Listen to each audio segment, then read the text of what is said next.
Okay, let's do the obligatory mic check to make sure that Streamlabs isn't screwing up again. Here we go. Okay, let's do the obligatory mic check.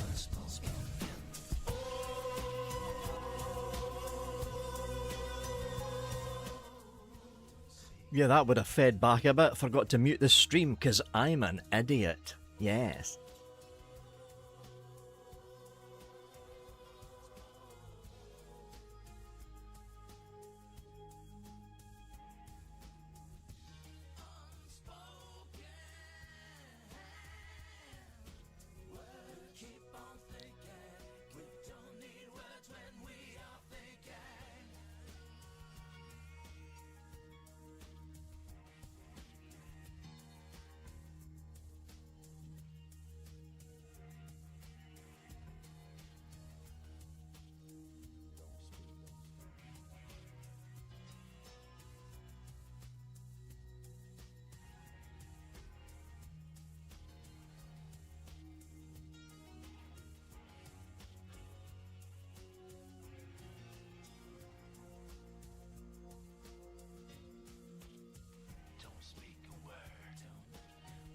Okay, let's drop that down. Turn the music down a touch so it's just in the background. There we go. So welcome to, this is the fourth, this will be the fourth episode of Meet the Lindens. This time we're having a look at the marketing and growth team, who are not really doing a good job.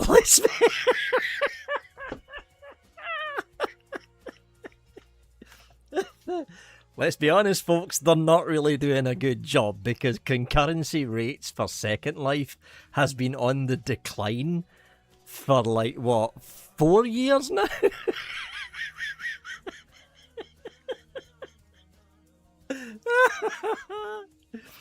I got some messages last night, by the way.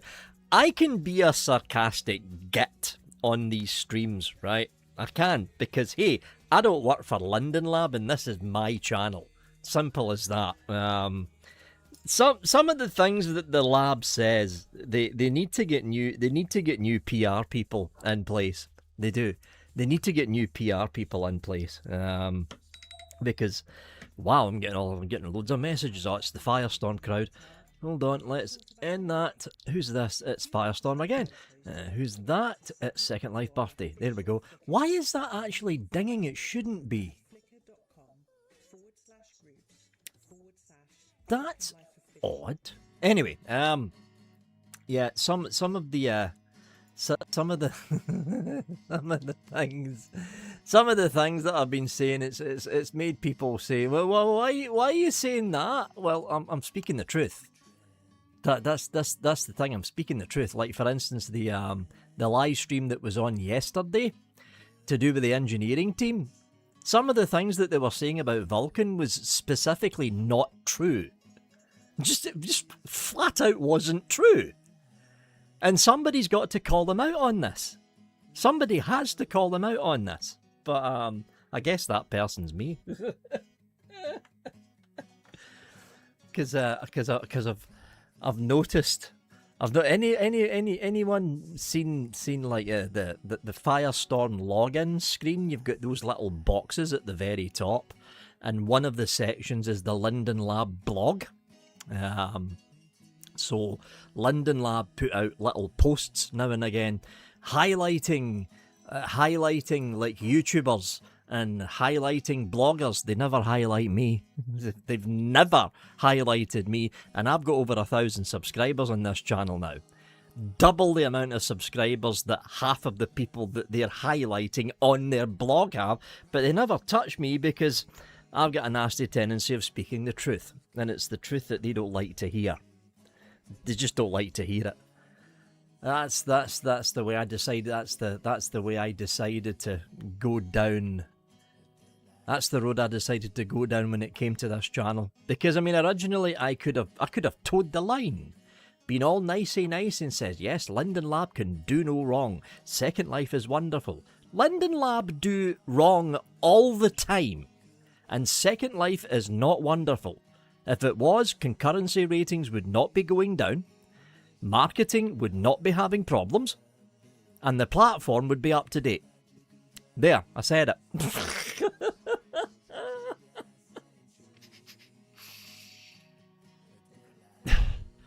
So it's going to be interesting to see what kind of questions the marketing team gets. Like question 1, what do you do? No, seriously, what do you actually do? Question 2, why is it not working? Question 3, shouldn't you be fired and replaced by someone who knows what they're doing? That's the 3 questions I would ask. And I'm saying that as someone who used to run their own business. Just saying.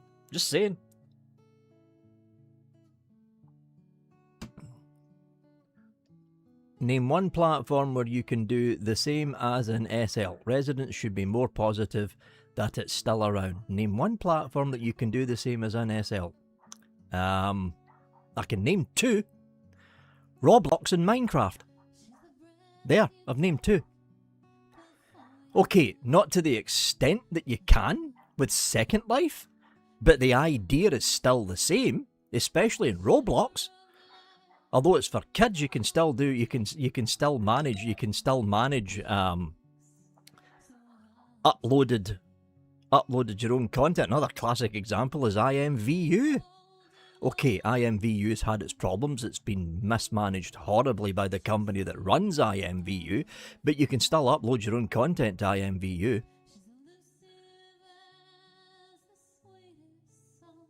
Just because Second Life is the only platform where you can do something like this doesn't mean to say that you cannot criticise the company that's running Second Life into the ground. If Second Life is so absolutely wonderful and absolutely phenomenal, then why is it that 5 years ago concurrency rates were just under 100,000? Think of that number, people. 100,000 people logged into the grid every single day. What's the number now? Go and look. Go and look. It's not even a fourth of what it used to be. Something is wrong with Second Life. And if people keep burying their heads and pretending nothing's wrong, guess what? The investment company, because we need to remember here, hold on, we need to remember here, folks, Linden Lab is not privately owned anymore. It's owned by an investment conglomerate company.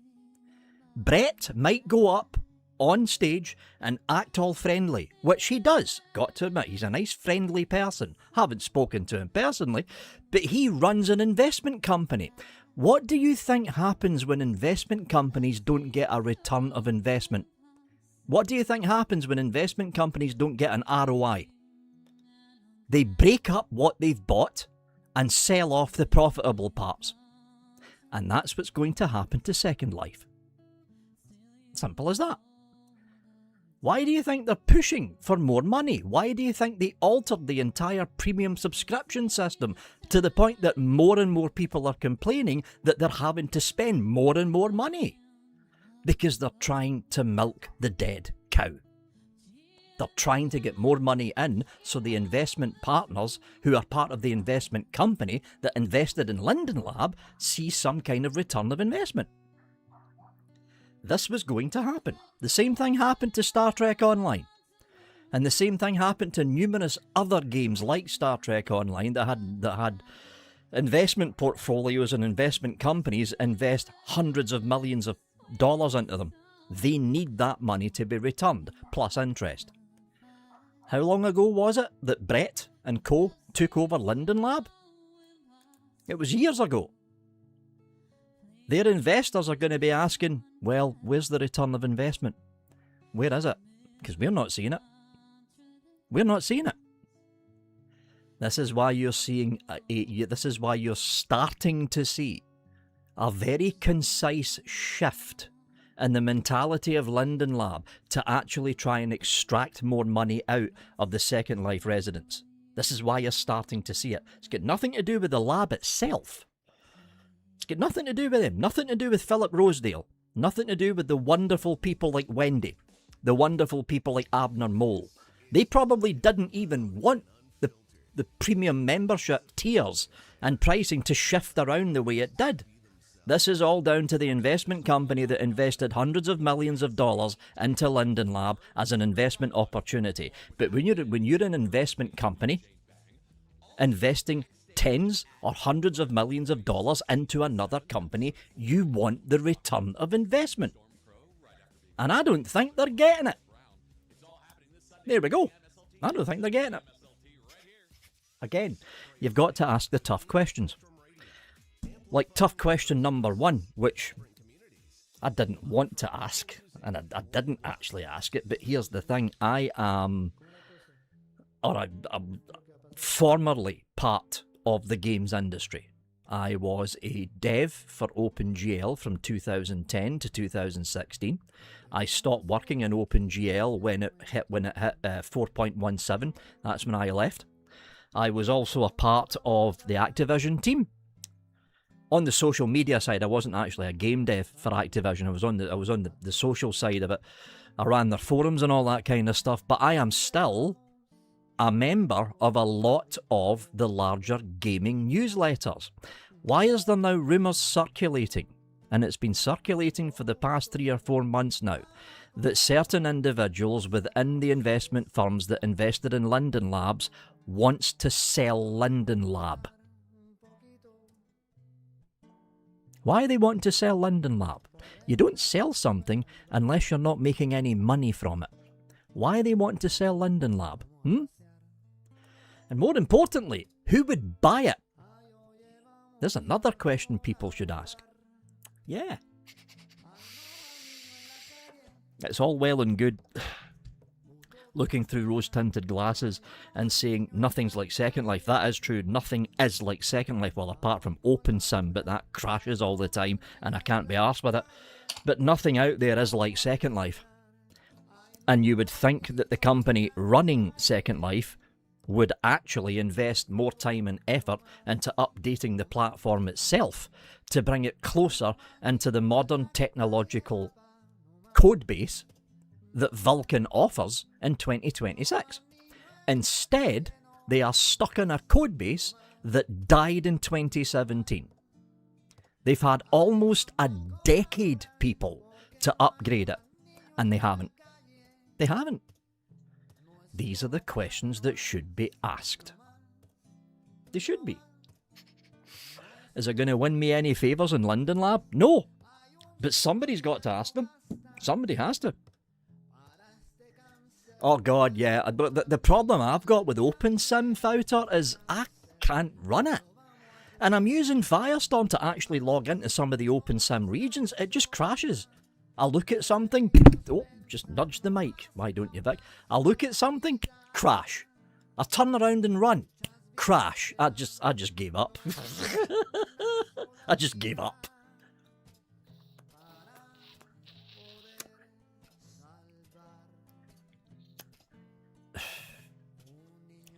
Isn't the problem...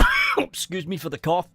Isn't the problem the Prime Directive of backwards compatibility with everything since 2003? Not really. Why would we even need Vulkan? Oh boy.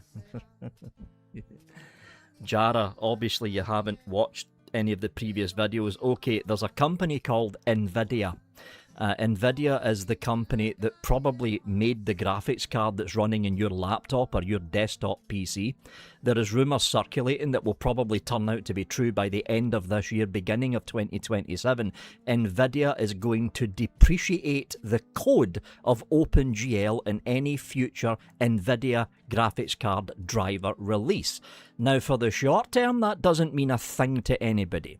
But let's say Nvidia release a new driver update for all their graphics cards. We need to remember, Nvidia use a single driver for all their graphics cards. That's why the driver's such a big download these days.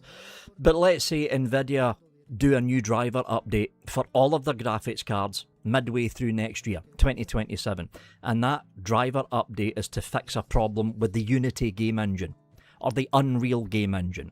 And let's say that driver update breaks OpenGL to the point that anyone using an NVIDIA graphics card can no longer run Second Life.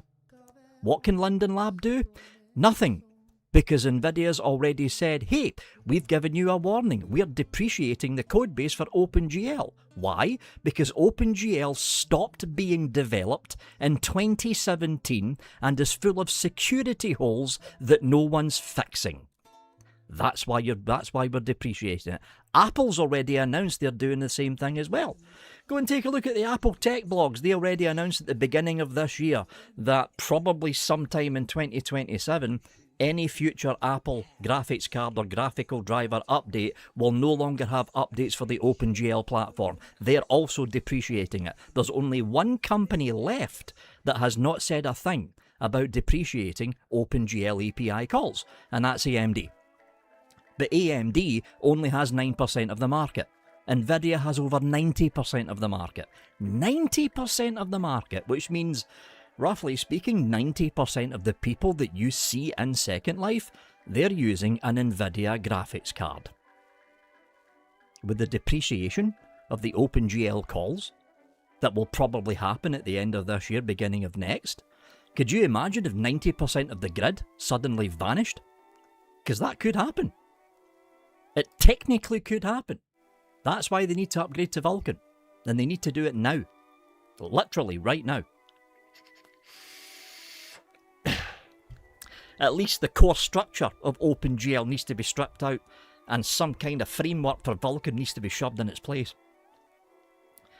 Because literally, and it's not just Second Life by the way, every single game that runs on the OpenGL platform, they're living on borrowed time right now. Literally living on borrowed time. And that time is beginning to run out.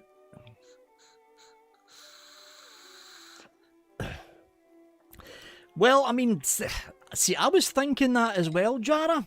I mean, technically speaking, Jara, the Firestorm team led by Beck Janis, who's a wonderful person, by the way. Beck lives in New Babbage. I live there as well. Technically speaking, the Firestorm team could go down a Vulkan code fork. But there's a problem. Big problem with that.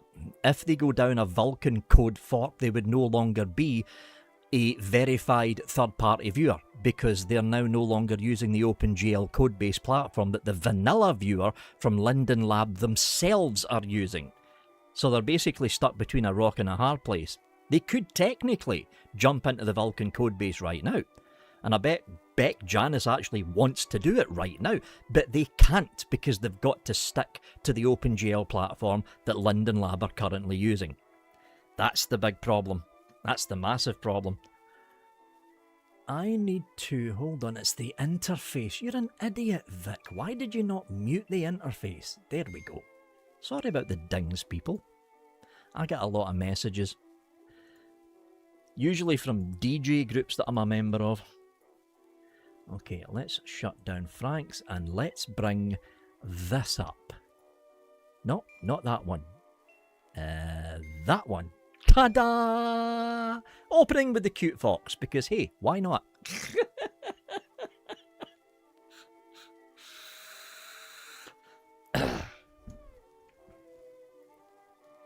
Yeah, exactly, Pantera. They won't upstream it without the actual base code doing it first. Hi, Foutar. Had to start with you. Had to start with you. And the batteries have run out on this. Great. Give me a minute.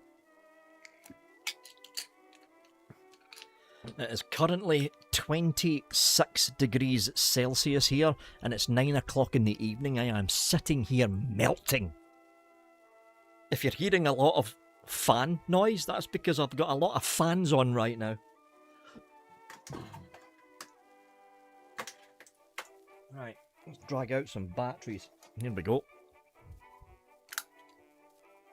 Oh yeah, it's way too cute. Way too cute.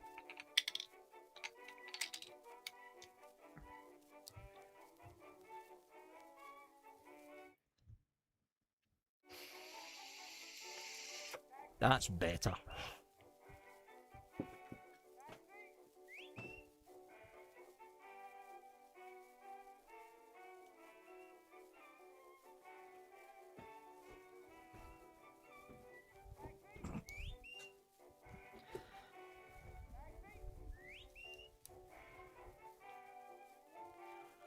Okay, let's get...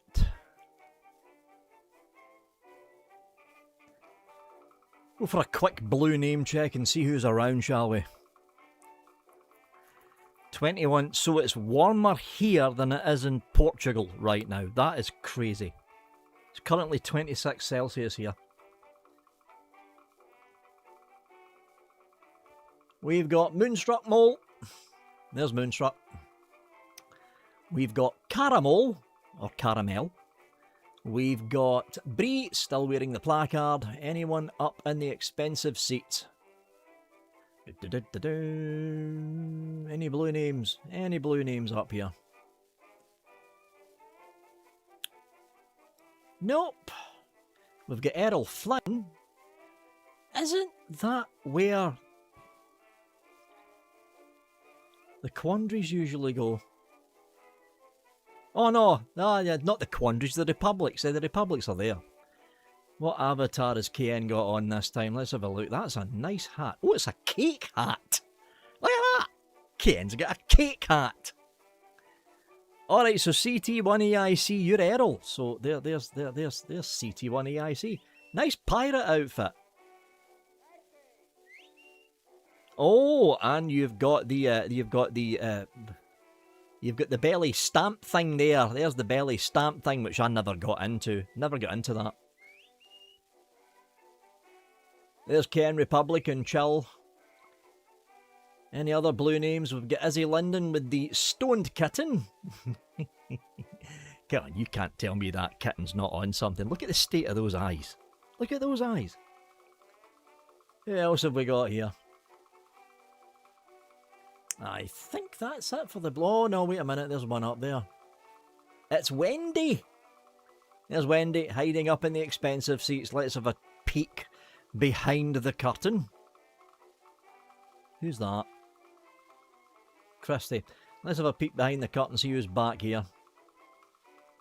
We've got Abner, who has been camped out behind that stage since the very beginning.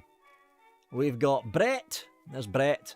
And who's this? We've got Fausto Linden. Fausto Linden. That must be one of the marketing team, I'm guessing.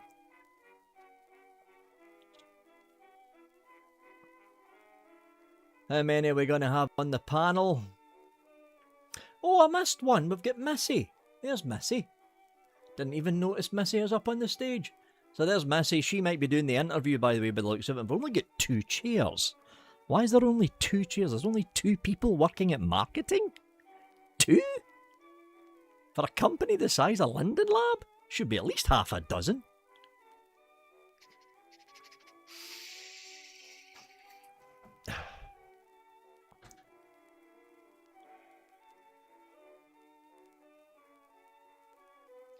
Yeah, you can tell there's not quite as many people because my viewer is not locking up and screaming in pain.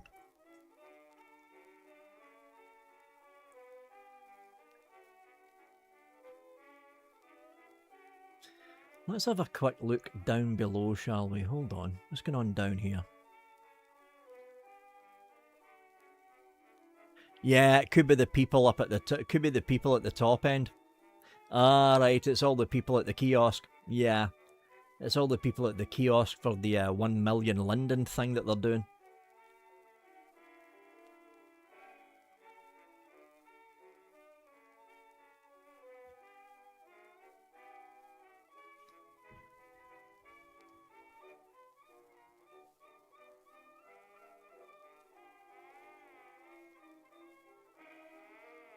Yeah, that's it, the golden ticket kiosk. I never bothered with it. I never win in things like that. Never win in them, so I went, yeah, you know what, screw it, it's not worth it. 6-minute warning, people, if you don't have your cup of tea or cup of coffee ready, or cold drink if you're melting in the heat like I am, now's the time to get it, because they're going to be starting in 6 minutes.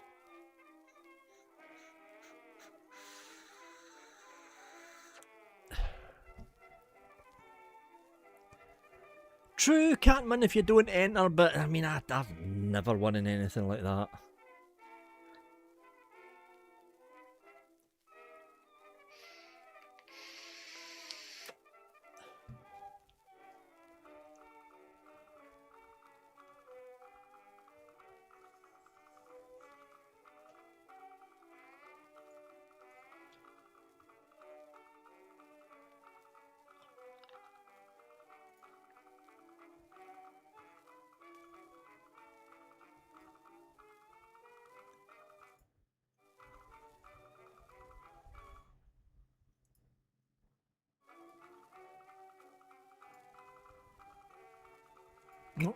Oh, there we go. Hit that button by mistake. Oh, there's Fausto. There's Fausto and Brett taking the stage.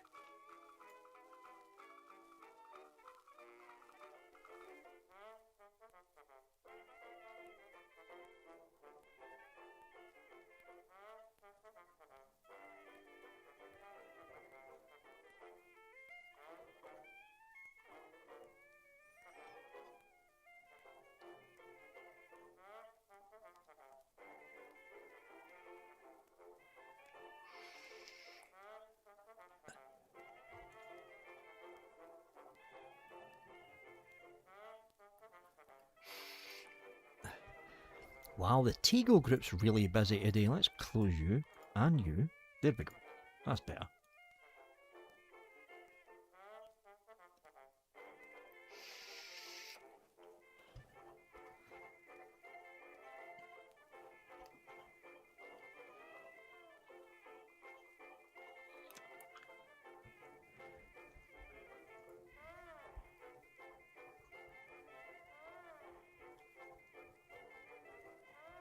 Okay, it was a while since the last time I spammed the group. Let's just pop you in there.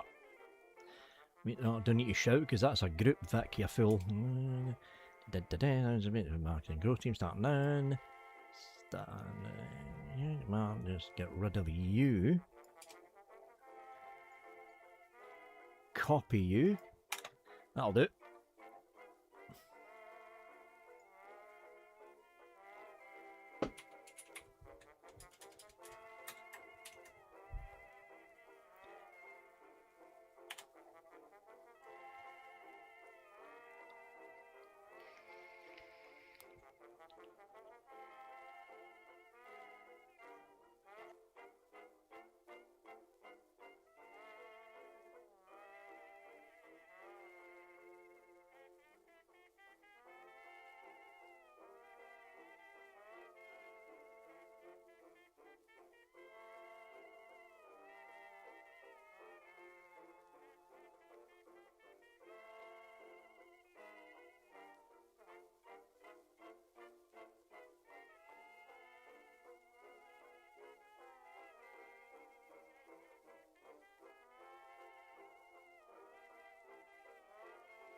Oh, who's your admirer?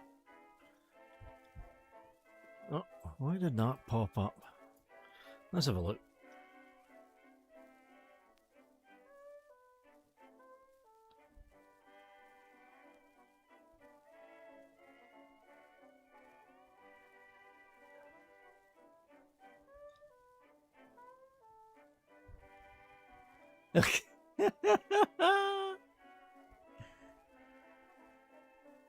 Aww.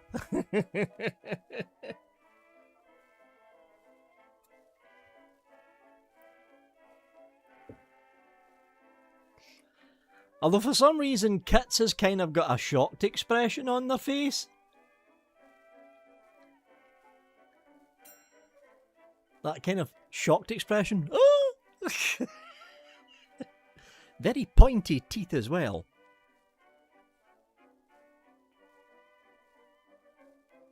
Oh, no, there they go. There they go. They're off. They're off.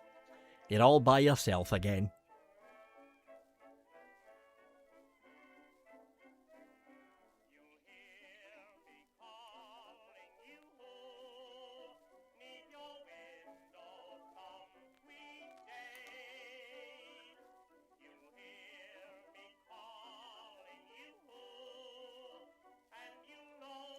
Did Kits just fall through the floor?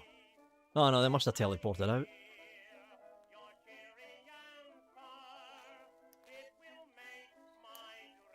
Nah, it's not quite yet, as actually it's 9 o'clock. Hold on.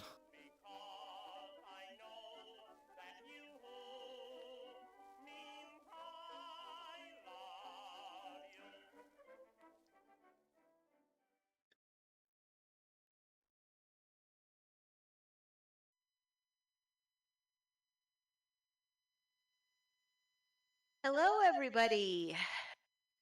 I am Mischievous Mole, and I am here today um, talking with Lindens.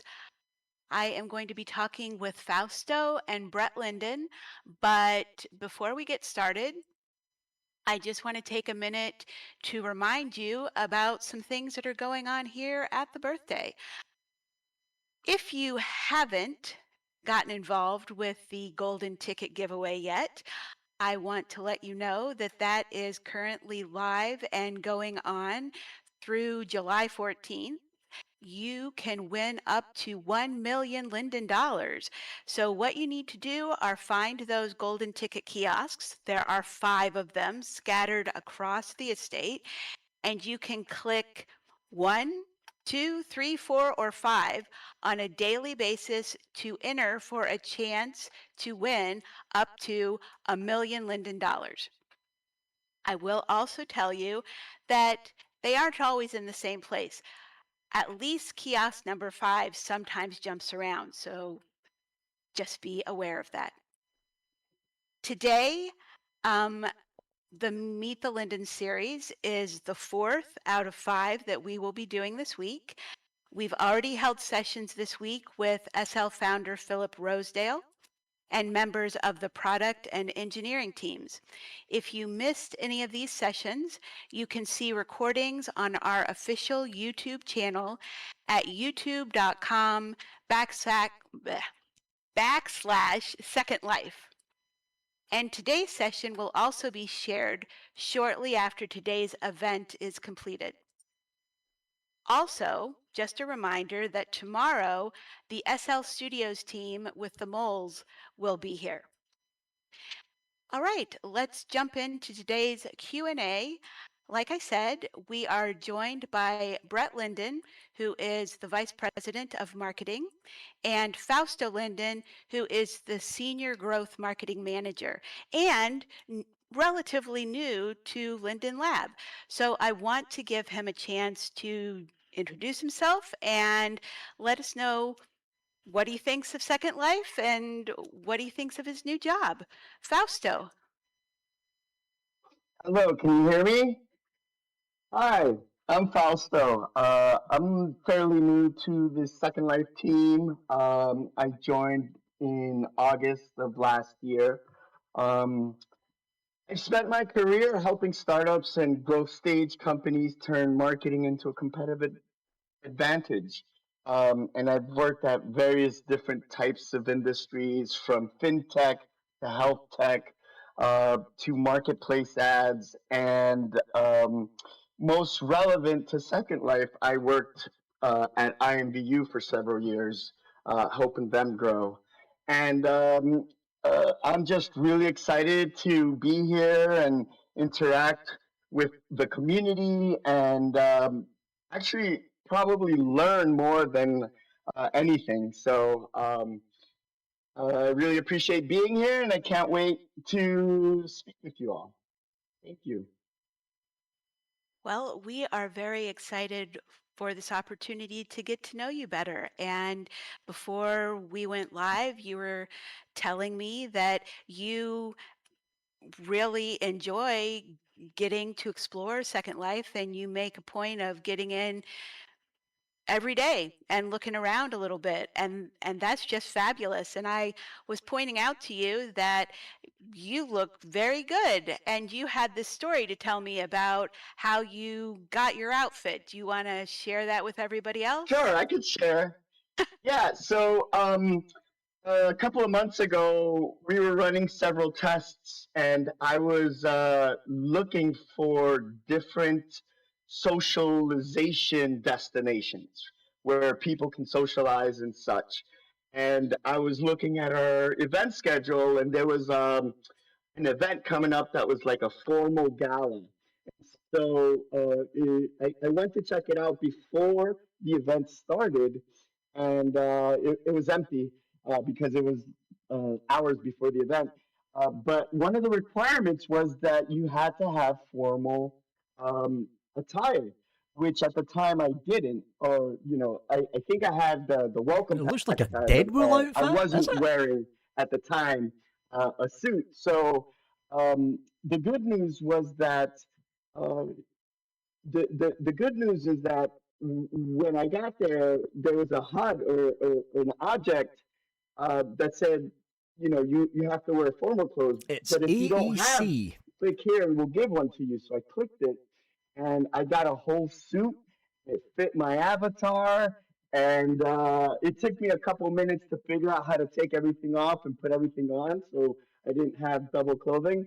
But here I am, and I really appreciate the formal wear that specific destination provided. It was really cool. There are actually a lot of places, and I will give a push right now for the Shop and Hop. Because the Shop and Hop is going on right now, and that is all about the gifts. There are 480 merchants involved in the Shop and Hop, and every single one of those stores has a gift. So not only are there great sales, but you can also pick up a brand new wardrobe. So Fausto, maybe in your Wow, explorations, you will have a chance to get over to the Second Life birthday Shop and Hop while it's open. that sounds great. Yeah. All right, so we have been taking questions from the residents last week, and quite a few questions came in for marketing and growth. And so we're going to jump right into those. I know that there might be some people here in the audience who also have questions. So if something occurs to you and you want to have the possibility of having it answered if we have time, Izzy Linden is here on stage, and you can direct any questions to him and he will pass them along to us and we'll answer them as we have time. All right, so starting with the community questions. The big picture. Who is Second Life for? So the question is, what is Second Life's audience and identity? And this was a question that actually came from several different people in the community in different forms. And so we have kind of composed a community question.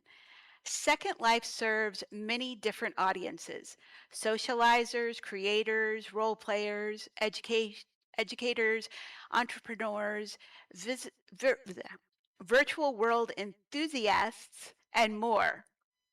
Looking ahead 5 to 10 years, who does Linden Lab see as the primary audience for Second Life? And the second part of that question is the goal to primarily serve existing residents, attract younger users, grow the creator economy, position Second Life as a social platform, or something else that we haven't even thought of? So, Yep. Brett, would you like to weigh in on that? Sure, yeah, and I want to tag team with Fausto on this and many questions. This one, I'll be really curious for Fausto's response, but I think it's a great question because I will say I don't think that there's a single audience that defines Second Life. In some ways, maybe I kind of hope that there never is. It's just so diverse. For 20 years, you know, we've seen it everything, as you said, even in the question, creators, role players, musicians, educators, etc. They all reinforce each other. So creators do need customers. Customers need places to explore. Communities need creators that build experiences. It's a whole ecosystem that's interdependent. With that said, yes, we do see opportunities to win back lapsed users. We also see opportunities to grow. Looking ahead 5 to 10 years, our goal is not just to replace one audience with another. It's really to just grow this overall ecosystem to make it easier for people to discover whatever it is in Second Life that's meaningful to them, because it is different person to person in many ways. Um, that means that we'll continue to invest in the residents who built this world. One of the things you'll hear me talk about today that has been sort of my mantra for this last year is really lean into the creators for partnerships and that sort of thing. So we'll talk more about that today. But yes, bringing in new audiences is also important, whatever that may be, whether it's through mobile, whether it's more creators of all ages, et cetera. Last thing for me, and I'll toss it to Fausto, is what our research has consistently shown is that the long-term success isn't just about fitting into one very tightly defined demographic. It's just about helping find people to connect to those communities, those social experiences, and or creative opportunities that give them a reason to come back. Thank you very much, Brett. Fausto, what would you like to add to that question? Um, so I think Brett covered a lot.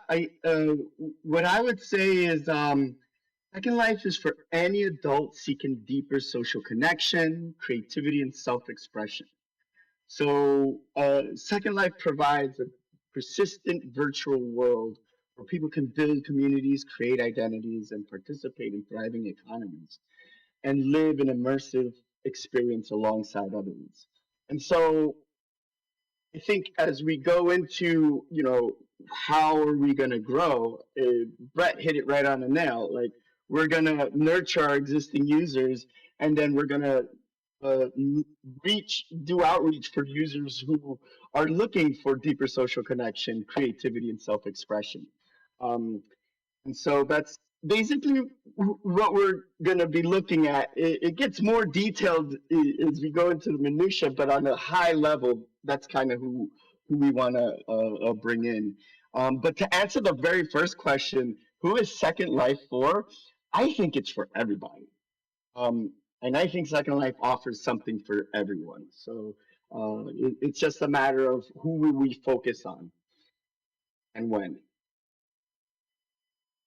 I think that's a really interesting point. I know that Philip, when we spoke with him on Monday, he was saying that originally, when he had the idea of Second Life, he thought that it would be something that everybody would find a purpose for. Everybody would find a use for an avatar to do something, whether it was large or small, but just like the internet, everybody would find kind of their connection with it.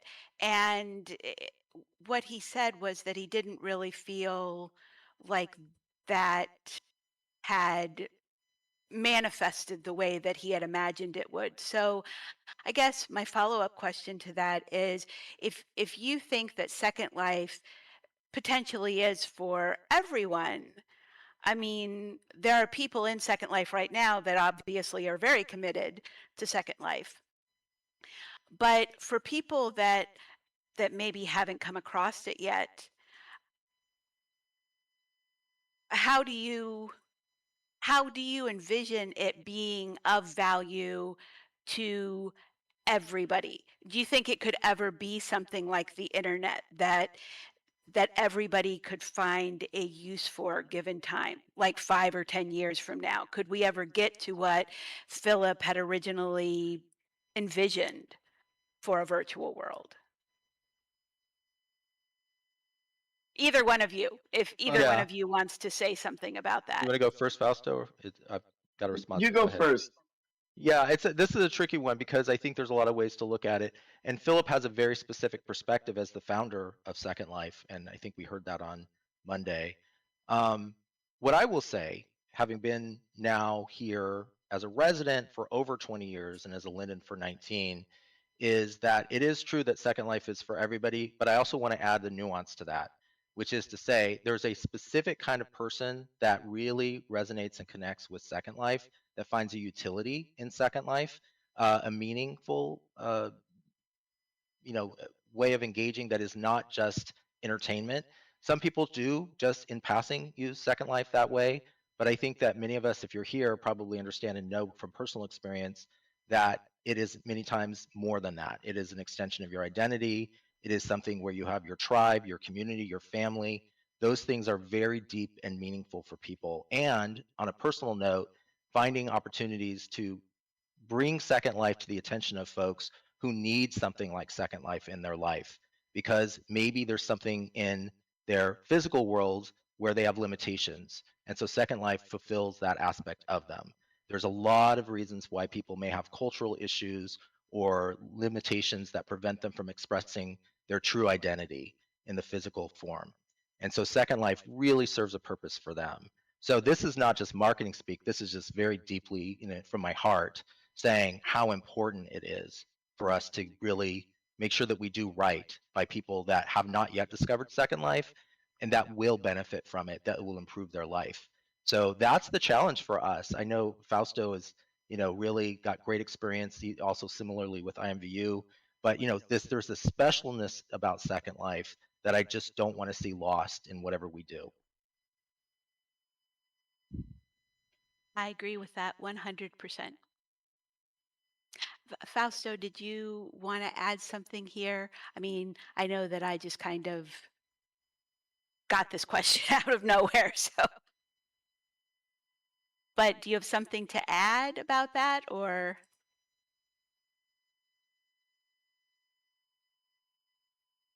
What if we All lost right, Fausto?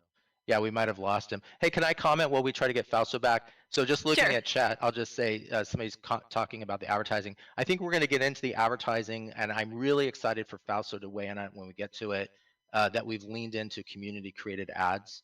And so there's sort of a conversation we want to have about that, and we'll get to that just to acknowledge that question.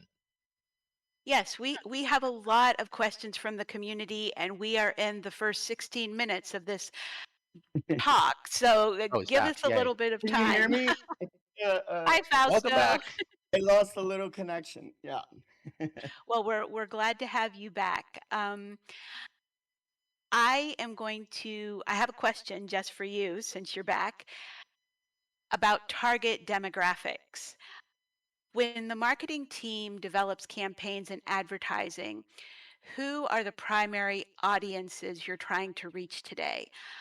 Have those target audiences changed over the last few years? So this question is for Fausto. What is the primary audience that you're trying to reach out to?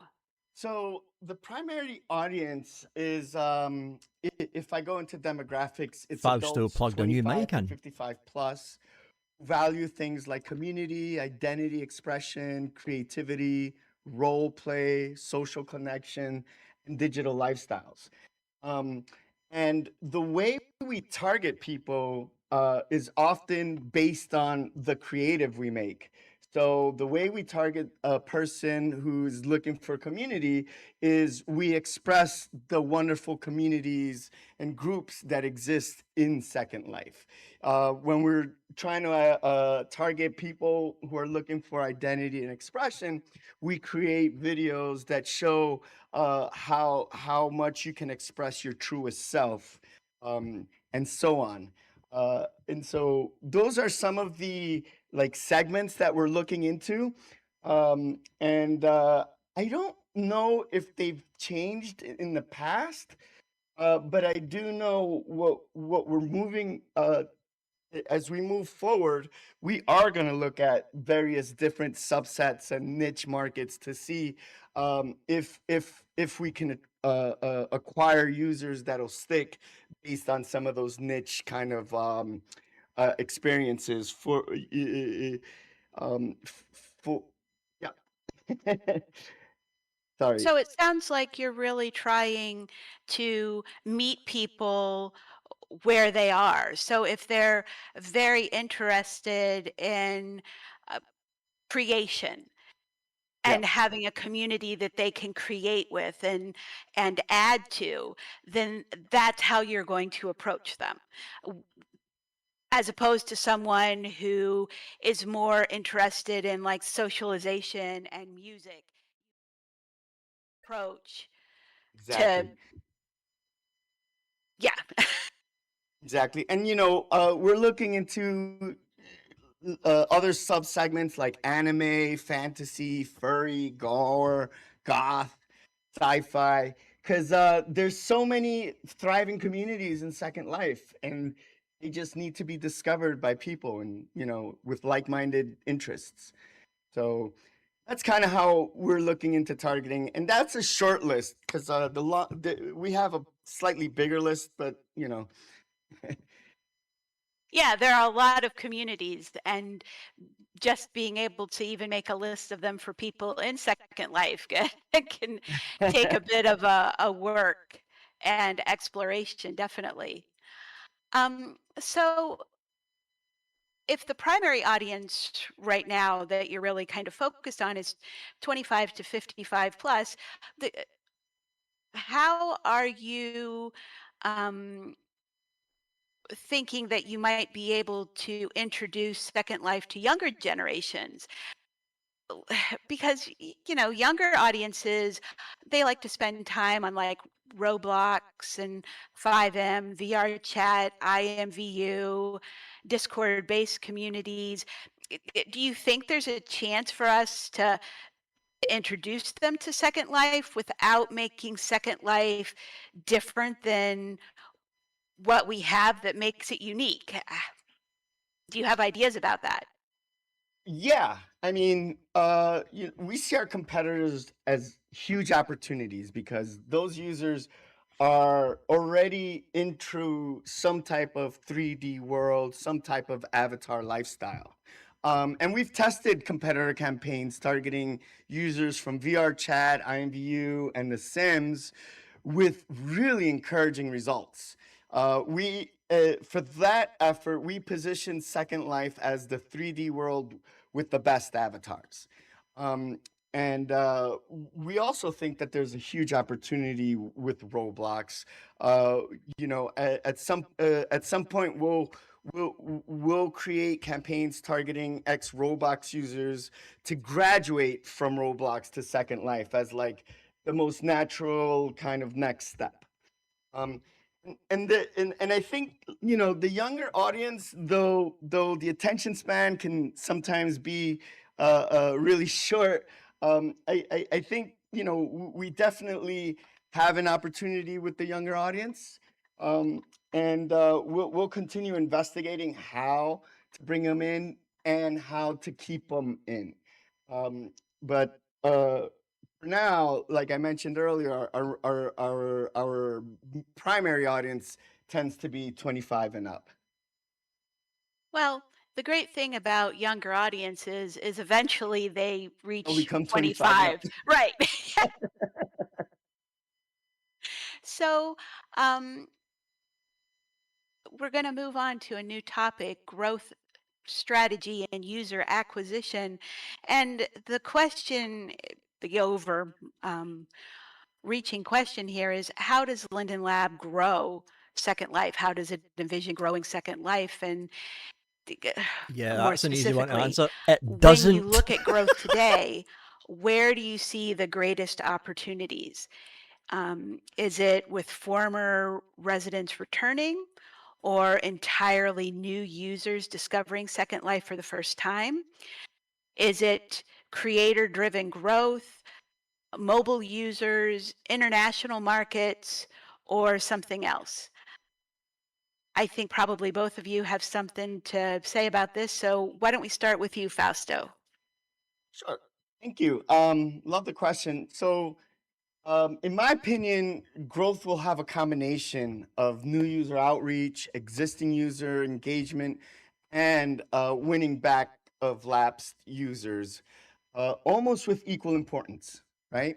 For the foreseeable future, uh, uh, we'll be focused on driving a percentage of new users, bringing back users that have left because of, for whatever reason, and making things more accessible for the existing users, uh, to basically encourage more engagement with them. And so, I think they're all about the same. And uh, uh, the only way we're going to win is if we can bring in new users and win back new users and get our current users to engage more. Sounds like a I'll, good plan. yeah, and I'll add to that too. I really think this is a complex question, strangely enough, because there actually are so many dependencies on what needs to be done, not just on marketing. I know we're representing marketing and growth here, but the reality is it's complex. And I'm looking even at chat here and people acknowledging product issues, with Second Life as it currently stands, good and bad. And the reality is there needs to be some changes with Second Life itself for us to perhaps break through this sort of lock of stagnant growth. And so that's one thing that I'm really excited about as an old timer here is seeing new blood come in. We have, for people that didn't see us yesterday, we have a new senior VP of engineering, Jerome, was on, the Q&A yesterday. Fausto's new and has a wealth of experience and showing results actually at like IMVU and elsewhere during his time there.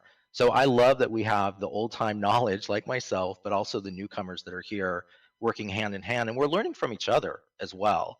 But we have a dependency on our product and engineering. Marketing can certainly, we've done things right and not things right in the past, but we have new blood here to help us kind of move forward. I agree with Fausto that bringing former residents back is a huge opportunity because there have been millions of people who've experienced Second Life over the years. Some stayed around for a while, others just popped in and popped out real quickly. And I'd like to see them to come back as we continue to improve it to see how Second Life evolves. Things that you experience today, in some ways, there's things that are the same, but there's also some things that are different too. So getting them back and also making sure that the product is where it needs to be before we kind of go full metal to heavy campaigns and so forth. Mobile is definitely an important opportunity. You've seen us try with that over the last couple of years. Still work to be done there, but it doesn't replace the desktop experience, but it certainly has the opportunity to expand the audience of Second Life if done correctly. And so that's going to be something to watch closely, especially with Jerome's leadership and some of the decisions that are being made on that front. And I got to say, our creator community is always really important for us, working hand in hand to kind of help us drive growth and finding ways to partner with them. We'll talk about it today, but there's been a lot of things we've done in this last year that are new in terms of partnerships with the community to help us. I love that Fausto has leaned in to the community for these ads. We have more ads now than ever. And if you don't like one ad, there's probably another one that might connect with you because they're just so. If you go to our YouTube channel, you'll see the sheer volume of them, all created by the community. It's really quite amazing, actually. So rather than just pick one lane, we're thinking about the entire life cycle, the dependencies with the product and engineering, things that we all can need to do together to attract new people and get these returning users back as well. So that's my 2 cents on that. All right. Well, it sounds like you both definitely have a plan for where you want um, your efforts to go, and it sounds like it's a great place. So there's quite a large global community in Second Life. Are there plans to invest more heavily in international marketing efforts, including countries like the United Kingdom and other regions outside of North America? Yeah, I could take this one. In terms of the markets that we will focus on, there are two types of markets. The first one is what we call Tier 1 English markets, which include the United States, the United Kingdom, Canada, Australia, and New Zealand. We've gotten good data from users from there, and they retain pretty well and stay for a long time. So those are going to be our primary English countries. In terms of non-English countries, we're going to be looking into Germany, France, Italy, Brazil, and Mexico um, for the foreseeable future. Those are the main markets that we're going to be focused on in terms of spend when we start spending again. Okay. I know that there are some residents that feel recent advertising campaigns are targeting a relatively narrow audience. How do you balance appealing to Second Life's existing community while also reaching entirely new audiences who have never heard of virtual worlds before? Um, so we keep them somewhat separate. So the lanes for new user require different types of onboarding, support, encouragement, and existing users we kind of handle differently, right? So Um, the one thing I would say is, in terms of like speaking to the different types of groups, we can't explain it all in just one ad, right? So instead, like Brett mentioned earlier, is we make a variety of ads, right? So that the creatives speak to specific users. So we created friendship and belonging videos for users seeking connection. We created ads that highlight creativity and expression for people searching for creativity and expression. We created role play ads for users that are looking for role play ads. Now, so those are part of like the new user track. For our existing users, what we're planning to do is make things just more accessible. What I mean by making things more accessible is how do we surface groups to people, right? Surface the groups that they're looking for. How do we connect users with similar kind of interests? How do we connect users to the products they're looking for? And so a lot of the existing user things that we're hoping to do is make it more accessible for everyone. Um, and so that's kind of how we handle them differently. Brett, you have anything you might want to add? I think you've covered most of it. I mean, I mentioned earlier because, again, I've been here a long time, so people probably have strong opinions about the good, the bad, and the ugly of what's been done in marketing and ads. And we actually haven't done a lot of paid ads historically. So I think long timers will know that, it's usually been organic and word of mouth where a lot of the growth and has come from. There's been very little paid.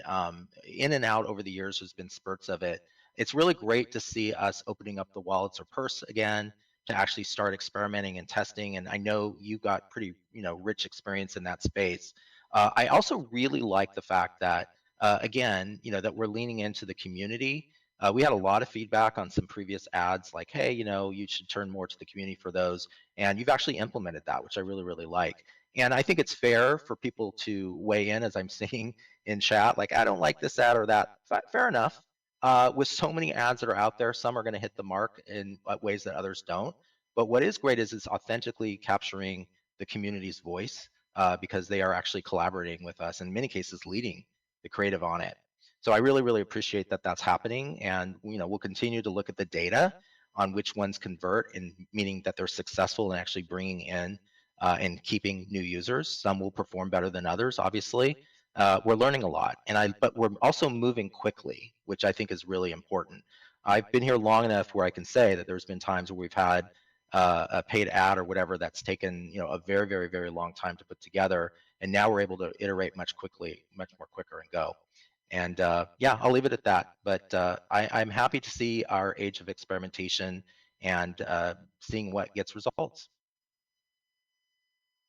So it very much sounds to me that you have two groups, obviously, that you're focused on, and the new user groups are more external marketing campaigns because they're obviously not here yet. So you're Mhm. going out and finding them. But people who are here, they would need an entirely different type of interaction with marketing because they're here and they already like it. So finding ways to help, like Fauster said, improve their experience here, that also, from what you're saying, sounds like it falls under marketing. Yeah, I think Yes? so. Yeah, Well, that's it exciting because I didn't really realize that. does. I mean, uh, Brett's team does a lot of the communication to existing community. He maintains a thriving posting cadence with a lot of good kind of features and announcements. So, the one thing I'll say is, our community is very vocal, and it's really good because I read all our comments and I respond to a lot of them.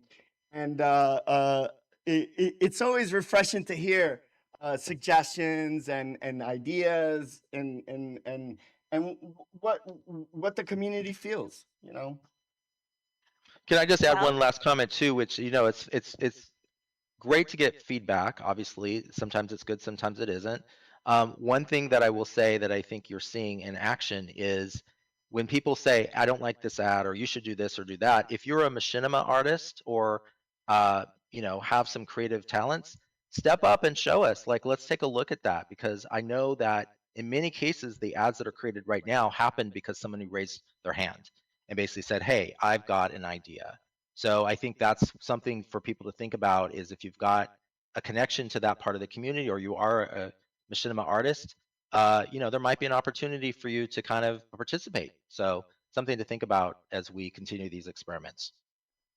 well, and speaking to that, Brett, I know that Strawberry does a fantastic job um, up the SL community blog and posting uh, what's going on in the community. And I work with her with the Shop and Hop. And lately, what we've done with the Shop and Hop is we've been using um, photos that are from the blogger network. So people in the community who are taking these fabulous pictures, we're using as our posters for Shop and Hop. So there certainly are opportunities for people, photographers and machinima makers, to get involved. And it sounds like you're very open to having them step forward and say, look, you could, I can help you with this, or here's something you can use it if you want to.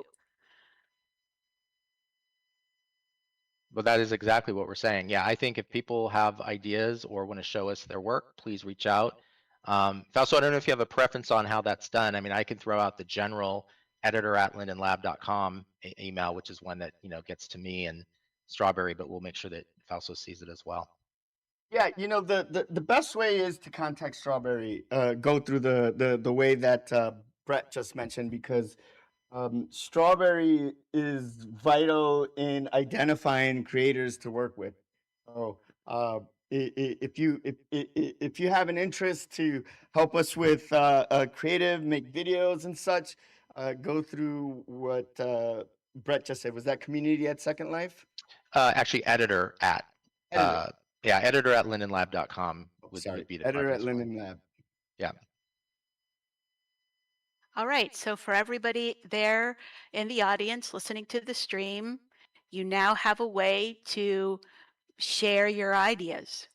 Another way to share your ideas, because there are actually numerous ways that the lab encourages you to share your ideas. All right, so the next question I have, it's a bit of a hot topic. Um, are you planning to use AI in advertising? AI is AI is controversial at best. Some say that it is ruining art and it's ruining the creator community. The more it's allowed to take a foothold here in Second Life, the more people are getting turned off by the entire platform. Please do something to police this, and please stop using generative AI tools as a company. You're going to end up killing your own community if it doesn't stop. So that is one person's idea about It's also false the use of advertising. AI, but I know that AI in general is very controversial. So what are your thoughts about using AI within the marketing? W- I think um, I'll say that all new creatives that we make and we work with our creators must be filmed in world and with no AI visuals or smootheners being used. We caught one of our creators, or we discovered that one of our creators was using an AI smoothener to make the motions look more natural, and the community did not like that. And so we added that as a criteria: no AI smootheners. So we try not to use any AI in any of our visual executions. Now, we do make an exception for voiceovers in the videos. Our creators do use AI voices because some of them don't speak English and don't want to have their voice recognized. So we made the one exception for VOs. But in a future time, we hope to hire someone, a talent to do the VO for us, but we're not quite there yet. All Can I right. weigh in on that too? I'm sorry. Didn't Yes, interrupt. please do. Yeah, it's a hot topic. I mean, let's be honest about it. And there's a lot of understanding, especially with a user-generated world and community. Uh, there's some frustration, hostility, whatever word you want to use, disagreement. We can keep going about AI. So I understand that, and I'm glad that you're raising this issue. Fausto mentioned, when it comes to marketing creative, that we are intentionally showcasing the real Second Life in terms of the video footage. So you do see that footage that's captured in world that focuses on resident created content, not AI generated imagery for those videos. And we actually do want people to see the world as it is inside Second Life. Broadly, we do recognize that creators have strong feelings, though, especially when it comes to things like generative AI. For all the reasons. I will repeat the obvious, which is Second Life exists because of human creativity, and so that's one of the things that makes this the special spark of Second Life. The residents, the creators, are the reason our platforms endured for 2 decades. It is a little scary with what's happening with AI, how rapidly it's entering in all aspects of our lives.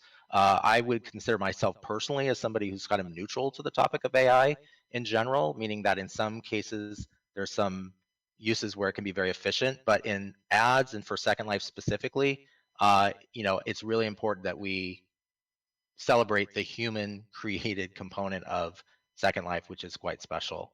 I think there's anything else to add. I just think, it's really, you're seeing that in the sense that we are trying to hold the line with in-world footage being used. And as Fausto said, when we have incidents, because they are creator-made videos, if something slips past us and we're alerted to it, then, as you've seen, he took action on that one. So, but yeah, it's about the human creativity.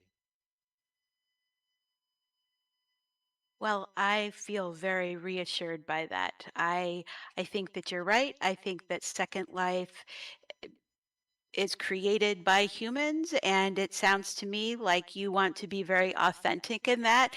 And when you're showing people through marketing campaigns what Second Life is, you want to show them that it is people and not AI. That's what I'm hearing. Yep. So this is an interesting question. Platforms like Fortnite and Roblox use creator referral programs to incentivize creators, streamers, and influencers to bring in new users. Has Linden Lab explored similar programs that would reward creators and community leaders for helping grow Second Life? Um, Fausto, do you want to jump in on this I'll start first? it. Yeah, we'll tag team. So, we recently did a survey to recent new paying users from Second Life and asked them if they would recommend Second Life. Between a score of 1 to 10, 10 being would extremely likely recommend, and 1 being it will not recommend at all. And 75% of the respondents scored a 6 or above, which means that they're somewhat likely to very likely to recommend. Because of this little data point, we are looking into some type of refer friend program that would reward both the refer and referee. But this is still very early stages in this investigation, but it's definitely on our radar. Brett? Well, I think you covered the referral side pretty well, and I'm excited to see where that might go. We have always had great ambassadors, people that are so passionate about Second Life. that really can take people under their wing and speak to its, to all the great stuff of Second Life. That human, I mean, I know for me personally, my first experience coming in Second Life, I stuck around because another human being took me under their wing, basically, for lack of a better way of putting it, and showed me the ropes. And so that was really, really helpful. I always remember that 19 years later. I think it's more than just referral links, though. I know that that's a particular way of doing it. The individuals out there in the community are constantly creating destinations, exhibitions, events, people that we have volunteers that have, gone to our welcome hub and helped out. There's just a lot of folks that are doing little by little things that overall help and create a positive vibe for people coming in, that word of mouth. I think it is true that we've learned as we're digging deeper in what works and what doesn't work, it is absolutely clear that people are more likely to stick around when they do quickly find and connect to a community or experience that resonates with them. They find their tribe, if you will. That means that creators, community leaders, all of us out here can actually play a pretty important role, not just to attract new people, but just to make people feel like they belong. And I'm going to be real for a moment. Like, Second Life has a unique kind of culture to it. uh, a lot of us get very old timers can get very snarky about Second Life because we've seen and done it all. We've seen Linden Lab make great moves and terrible moves. It's easy to get snarky about it, and I know here I am as a Linden saying that, with thick skin. But I have to say, it'd be for new people when they come in, it's really important that that they feel that there's people that want them to be here. And I've seen all sorts of experiences with people when they come in, sometimes having great welcoming energy and other times frankly hostile, and in the worst case scenario, hate speech. And so I just think, that's something that we have a responsibility for at Linden Lab to try to make better as a platform. But also the community does play a role too. When somebody comes in that's but clearly somebody new coming in, is just be a little bit kinder maybe to them, so that they feel welcomed. I think that would help as well. A lot of residents remember a more structured onboarding experience. Are there plans to provide more Linden Lab created activities, guided experiences, or community programs that help new residents discover what makes Second Life special? Um, I guess I'll take that one. Yes, in fact, this has been just a major focus for us this past year in particular. Uh, Rather than just trying to internally redesign the user experience on our own, as we have done many times in the past, we actually did something different this last year. We partnered directly with multiple Second Life creator communities, and we formed something that's called the New User Experience Working Group. And that was basically a collaboration with some of the top creators across Second Life. We worked hand in hand with them, literally meeting every single week for over months to build and test uh, new user experiences for both mobile and desktop. And these are folks like, you may have heard of Bad Unicorn and MadP and ArcBack and Alterscape and Ajuda SL Brazil. Like, we had multiple different communities come together for this particular initiative. And this is in addition to our ongoing Gateway program and the wonderful participants there as well. We even have our own internal SL Studios team with the molds that contributed, and everybody got together and they talked. There was transparency. We shared what was working and what wasn't working. We actually shared the raw data, like, hey, this is what we're seeing. This is, and sometimes it surprised us. I, in my own mind, thought, oh, this is a slam dunk. This is going to work. And oh, no, that's not what the data is showing. And other times things surprised us. So it was really interesting to kind of have that, uh, equal level of us working hand in hand on a, in this working group for this. And it was very much an experiment, and it will continue to be an experiment. So mission is not accomplished. We have more work to do.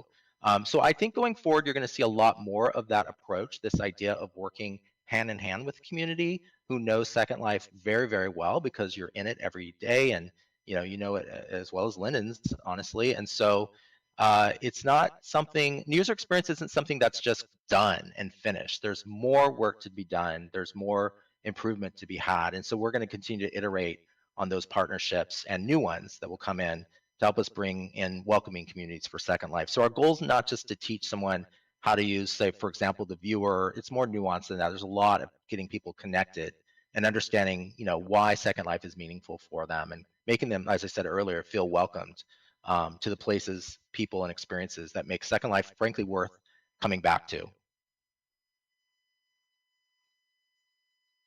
One common challenge, and this kind of feeds into what you were saying, is that there are a lot of interesting locations to explore, but they struggle to attract visitors and then they disappear. So, are there plans to improve the discovery tools or provide better promotional opportunities for these outstanding destinations and communities so that you can connect new users and older residents with places that are worth visiting and communities that are um, there needing people to come and grow with them? Fausto, do you have something that you'd Yeah, like to say about this? yeah, I have a. So, yes, we do have plans, or at least we are thinking about plans. We know that accessibility is an issue, like I mentioned earlier. And so, one of the projects we are investigating is the idea of a recommendation engine that would help pair users to groups, destinations, products, and other users. And so we're in the early stage of of thinking about this, and the idea with it is how do we connect new users to the things that they want to do, and the places that they want to see, and so that's the hope to make finding things more accessible, which in turns would help promote a lot of the creator-made type of experiences. Brett, do you have anything to add to that? I honestly think this is one of the biggest opportunities we have. I'm actually really excited to hear Fausto, and I know that there's internal conversations happening on what this will look like. This what we're calling personalization engine. And I came from, for those that don't know my background, early days Amazon, for better or for worse, don't throw tomatoes, was in the earliest days of Amazon where personalization and algorithms were a game changer in terms of e-commerce.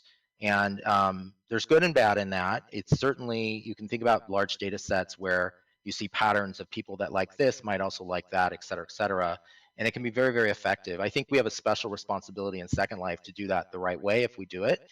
Obviously thinking about people's privacy and so forth. So we're not going to be sloppy about that if we implement it. But I think that there's an interesting opportunity to do better at serving people recommendations that are context appropriate and sensitive to their interests. And so I'm really, really excited about to see where we might go with that.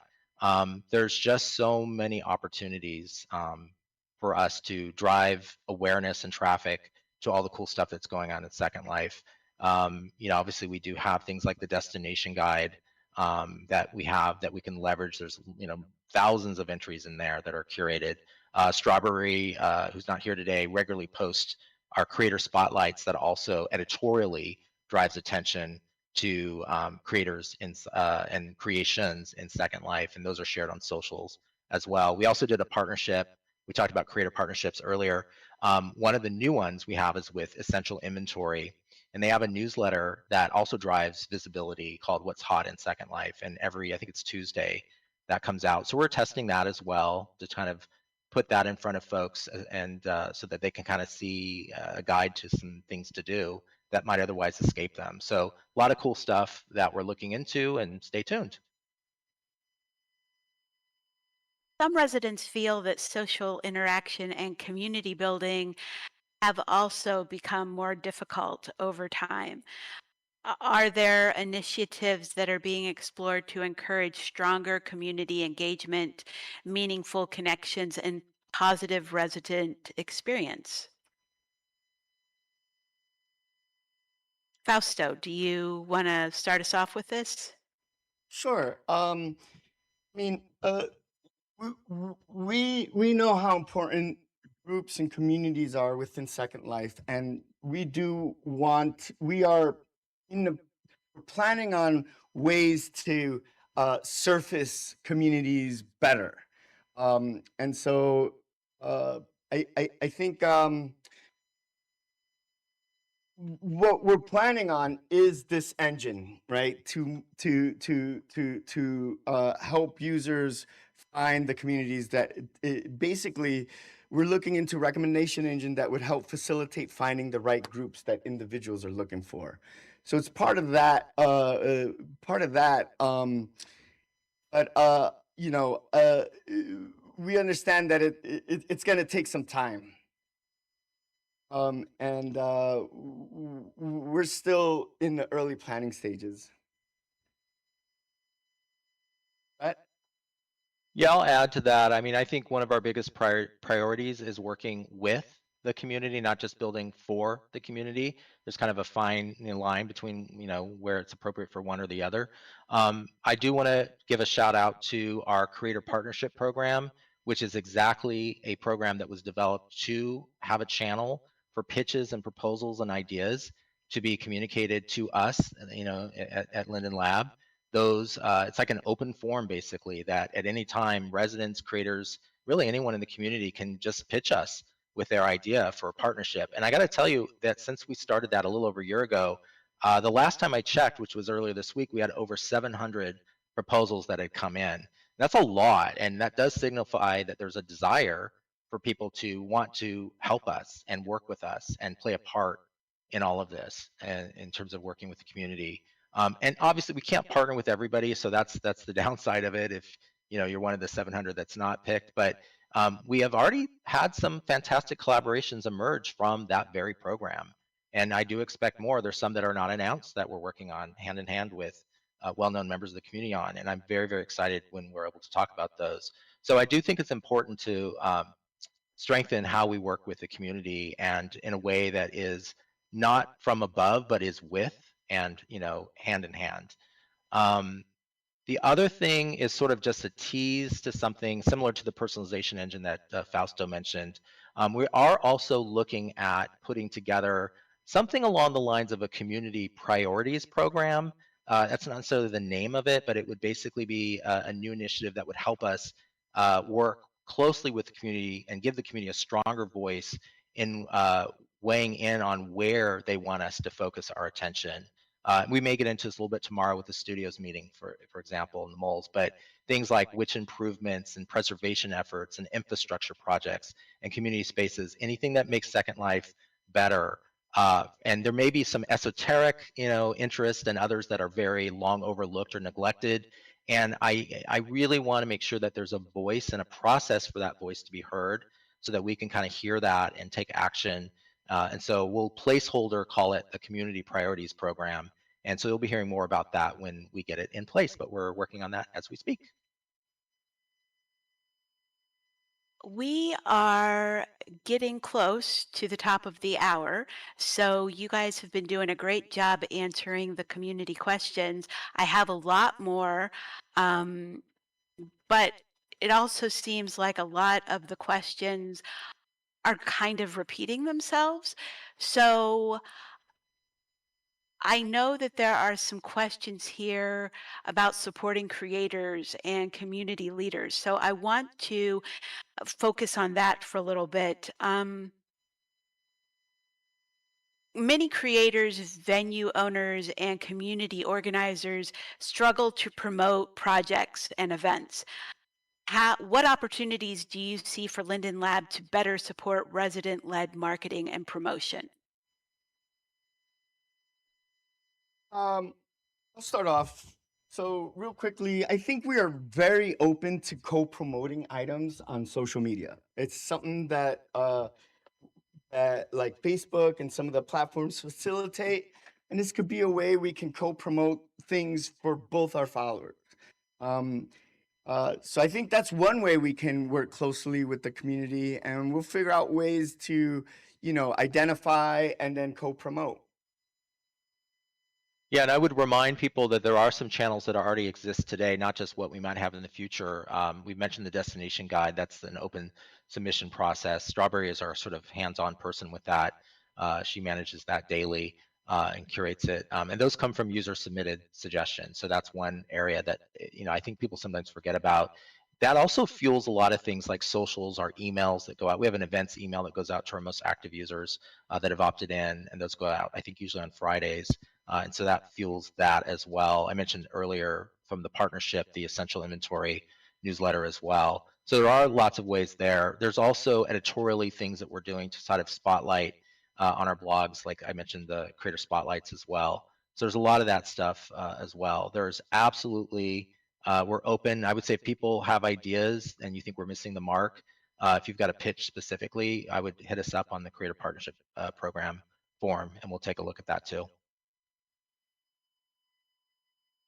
It sounds like you are really making an effort to be able to connect people to things that they'll find interesting in Second Life, and that you rely on creators to help with that. And so obviously creators are very important to you and you want to be able to work with them. So I have a question here that basically asks, how important are creators to Linden Labs' overall growth strategy? And what role do you see creators playing in attracting and retaining future generations of residents? Brett, you seem to have talked to this numerous times, so I'm going to throw this to you first.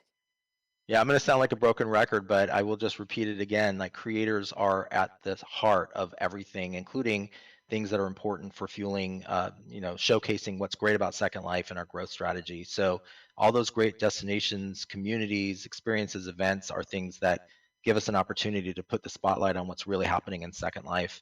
And again, in 99% of the time, it's not something that we are building. We have the platform, obviously, and I do want to give a shout out, and tomorrow will be about SL Studios. We do some good stuff, but really, we really are benefiting by just the great amount of stuff that's out there organically in the community. So our job, I would say, is not necessarily to manufacture those experiences. It's to help more people discover what's already being built out there in the community. And the best stories that we tell are almost always stories about what residents have created. Again, I've mentioned the Creator Partnership Program. I've mentioned the User Experience Working Group. And this forthcoming one that we're working on.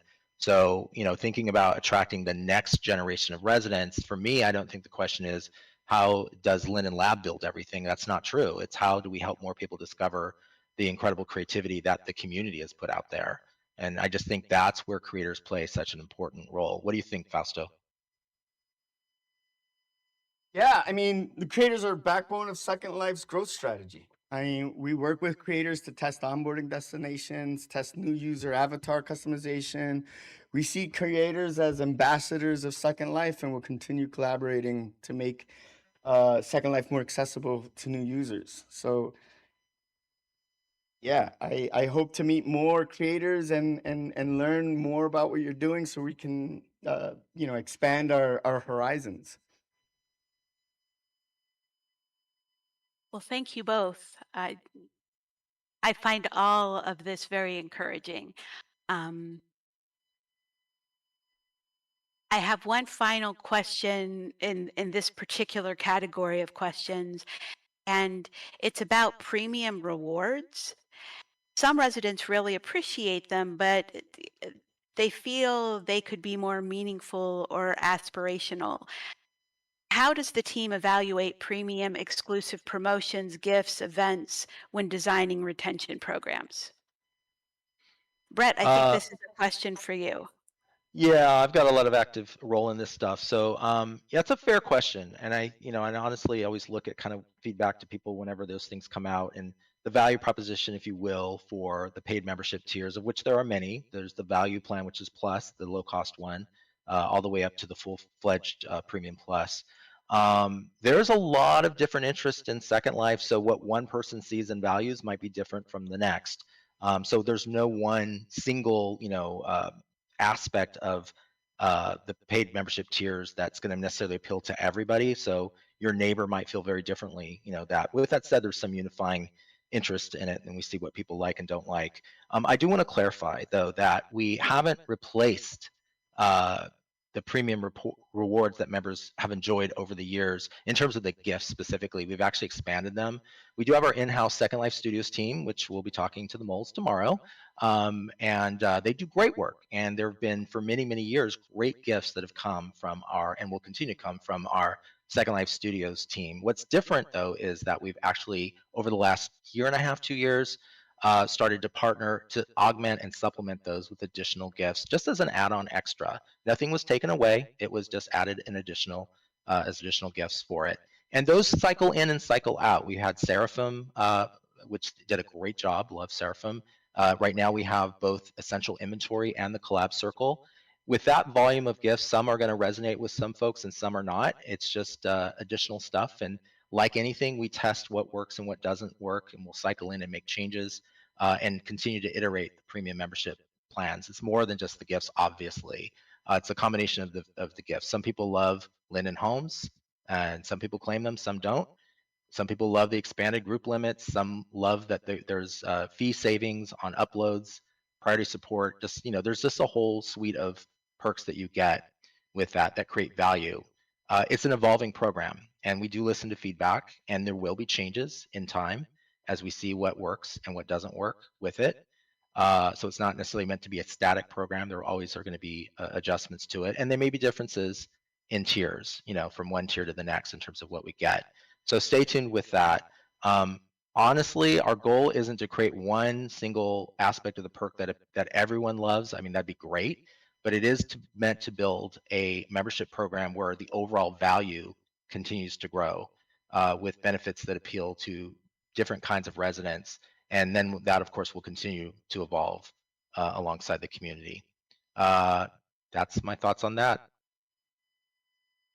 All right, so talking about resident feedback and what influence that has on marketing decisions, Fausto, specifically, are there some examples of resident feedback that have directly influenced campaigns, messages, or growth initiatives? Yes, a lot. I've gotten lots of feedbacks. I get them specifically on posts as comments. So I read all the comments that are on our video posts, and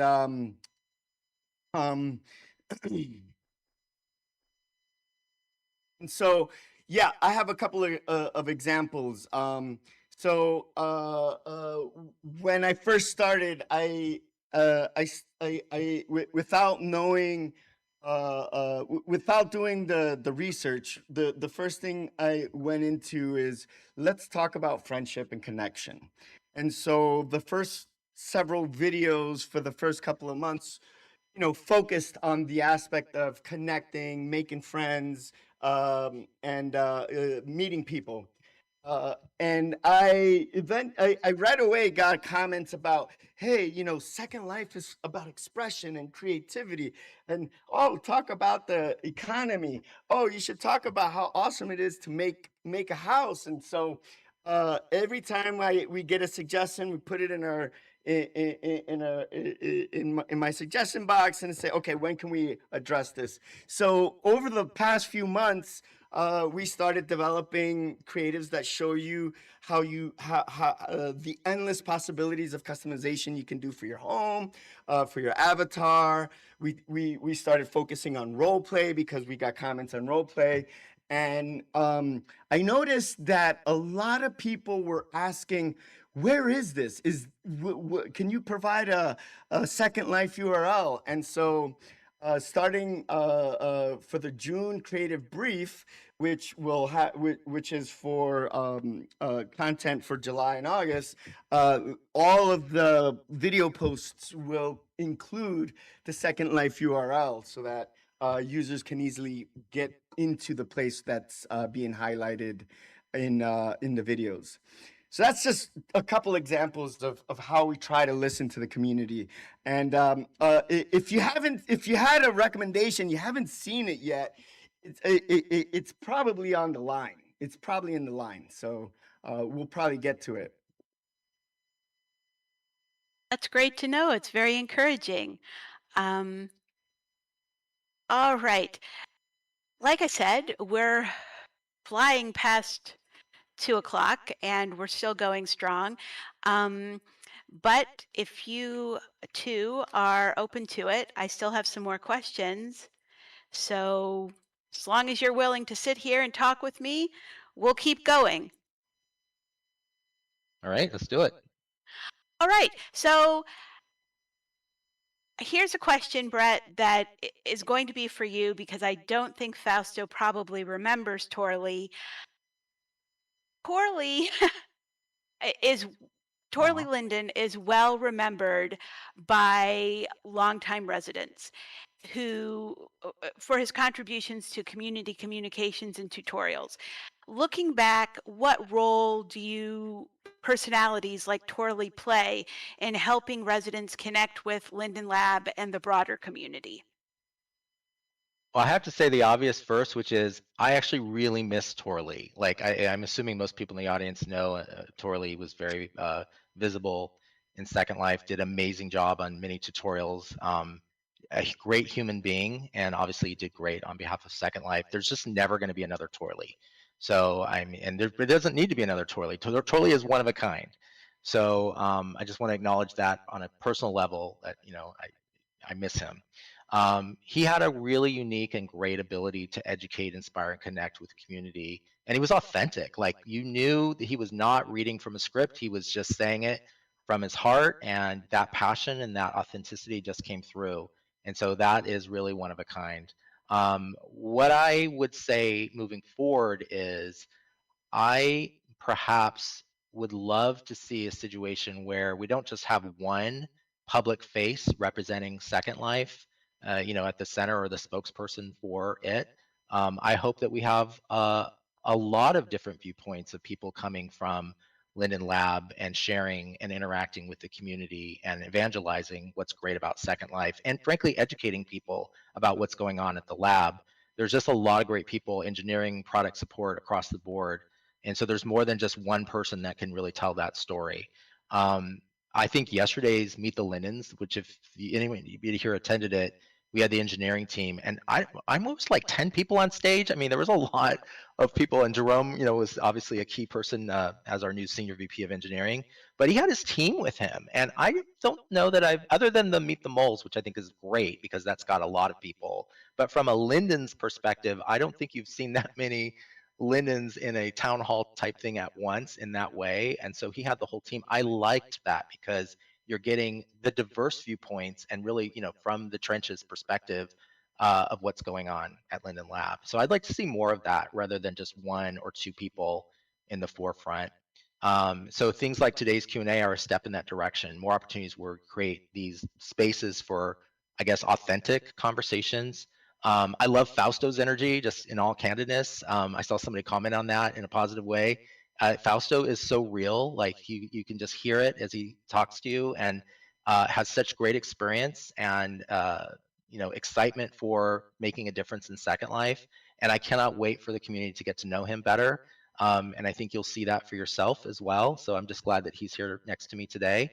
But there's never going to be another Torley. I just want to, acknowledge that, and I hope we do see more Linden step up and more voices interacting with the community. I don't know, Fausto, if you want to add anything. I guess you didn't really know Torley, but he was a great I guy. didn't know Torley.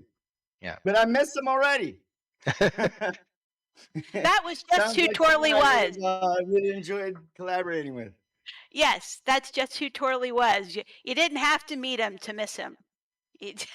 Just a wonderful person.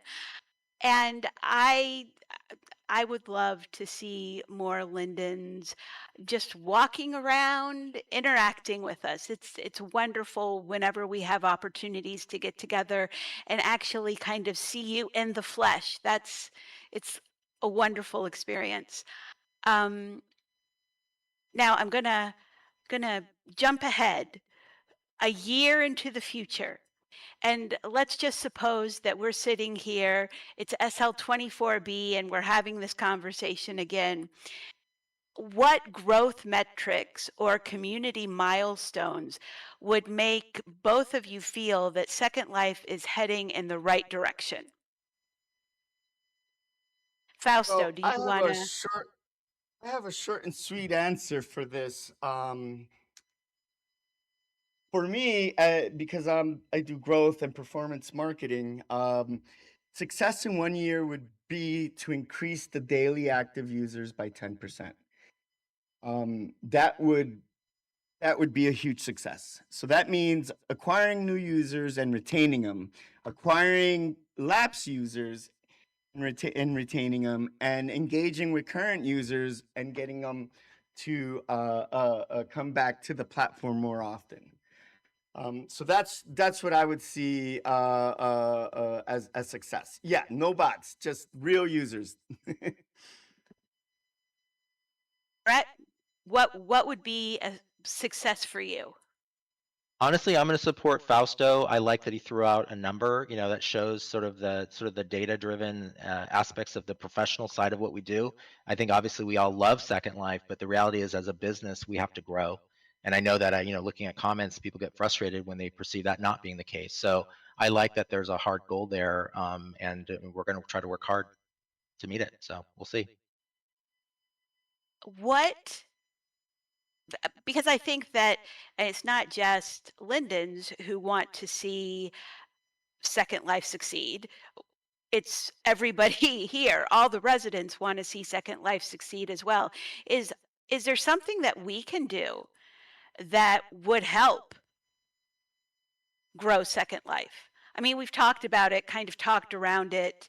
Um, and I know that creators are very important, and your promotion of us is is something that you are very um, eager to do. But is there anything else that we can do to help make Second Life successful? You want to go first, Fausto? Uh, you I think uh, I think so. Um, what can the community do to help Second Life be more successful? I mean, I've been reading through some of the comments on the chat, and one of the things that stood out to me was every time I go to the welcome areas, they're a little empty. Um, I think that that action of going to the welcome areas and befriending people that are new is something that we could really do a better job on, right? Like, seeing, like, embracing the new users that come in. And so uh that way kind of like, like a buddy system type of thing, like, hey, I made a new friend today and I'm gonna show them the ropes. I think that's one of the things that the community could really do to help. Well, did you see Luke's comment? Luke of Primfeed fame says, be friendly to new users, and I could not agree more. I know that we bear a lot of responsibility at Linden Lab. I'm not I'm acknowledging that, but I think also we as a community, let's be kind and good to people. Man, this world is so screwy right now and so tough that just getting a place to escape where there's nice, kind people, good conversation, fun, crazy experiences, all that's fine. But when you come in and somebody throws hate or negativity or clicky energy at you, that's not going to be very welcoming. So I acknowledge we have a lot of responsibility at Linden Lab, no doubt about it.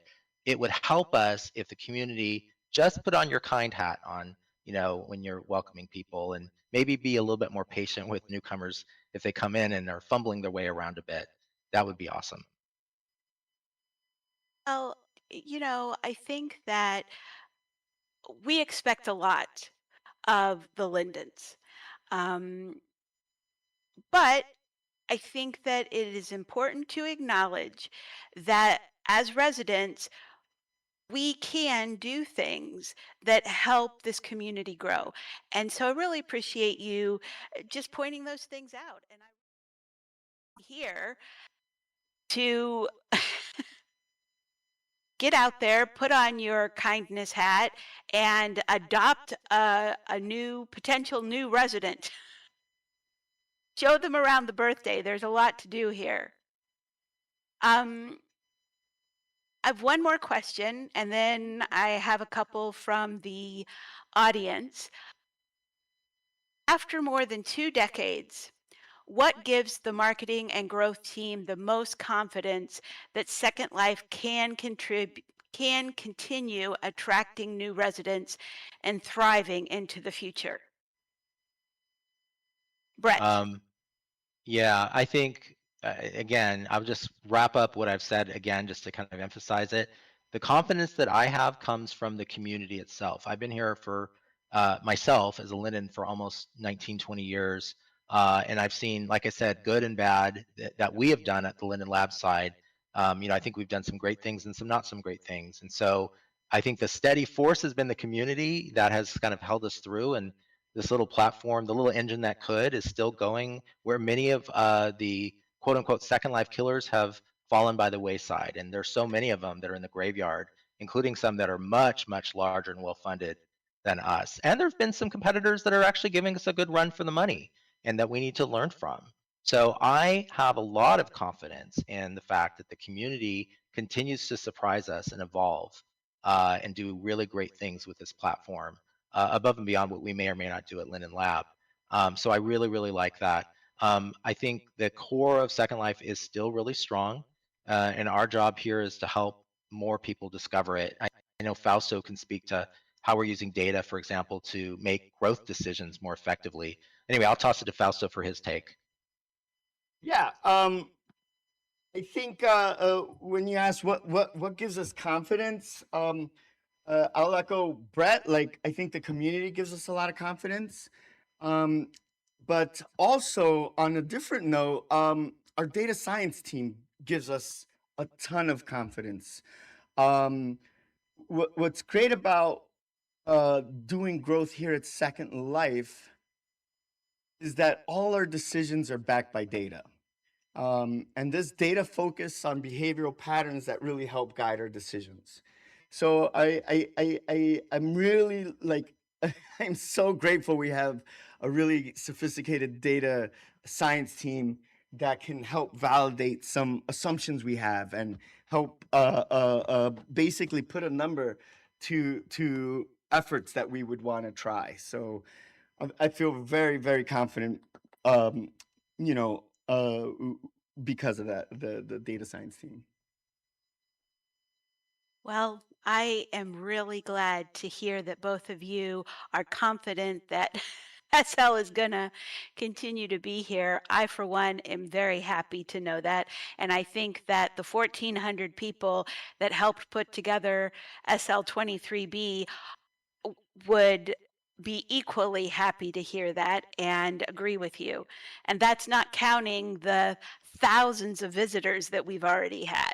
So you have a very enthusiastic audience here, who I think will do everything that they can to go out there and start adopting new residents and encouraging them to stay, giving them reasons to stay. I have a couple of questions here from the audience.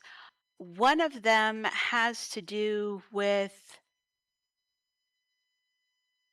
whether the marketing team has ever looked at, investigated orb ads in Discord, since Discord seems to be such a popular platform for Second Life residents. Yeah, actually, we surveyed our users, and I might, we surveyed our users, and it was a really high number. I think it was like 60 or 4. It was high. It was over 30%. It was like 40% of the respondents said that they went to Discord last week. So that is definitely a channel we're looking to expand on. Also, what was it? 26% of the respondents said that they went to Reddit last week, and that's another expansion platform that we're looking into as well. All right. Well, what I am going to do, we have one final question, and this is going back to AI generated content again. Just a curious question. Is Linden Lab looking for people who can create art with AI? That's kind of a vague question. I mean, so there's a lot of interpretations for that. I mean, let me say that we've got a couple of linen staffers, linen employees who are graphic design experts that we go to, you know, with human creativity. And of course, sometimes we also work with the community, and that collateral is created in partnership with the community. So I'm not sure of the intent of the question. AI generated, obviously we know AI is a polarizing topic. But I will acknowledge that we do have Lindens in-house that handle graphic design, and we also do work with the community. Okay. All right. Well, thank you both, Fausto, Brett, for being here with us today. It's been very educational and enjoyable conversation with the two of you. And I am glad to let you go. Now, thank you for being here with me for the last 90 minutes and for sharing your views on marketing and growth and how Second Life is doing. And what I say to everybody in the audience is we will be back here tomorrow at 1 p.m. To meet SL Studios. So please feel free to come back and join us tomorrow again. Thanks, everybody. Thank Happy you. SL23B. Thanks, everyone. That has to be one of the most depressing Meet the Lindens I've ever been to. It's like... they have no clue what they're doing. They don't. They have no clue what they're doing, no clue what they're marketing to, and no clue what the group is they want to market. What was the point of that meeting? It's like, seriously. It's like all I heard was, well, we're going to work with the creators. We're going to work with the creators. We're going to send people to the creators. The creators are not bringing new people into Second Life. The entire point of any marketing team, no matter what game they're on, no matter what platform they're on, is the marketing team bring new, fresh blood into the platform they're marketing for. The creators in Second Life, whether it be MadP, right? MadP's a big, huge name. They don't bring new people into Second Life. They cater for the existing community. My God, these people are thick.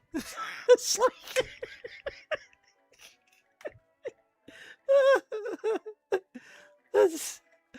it's like an hour and a half worth of nothing. Creators.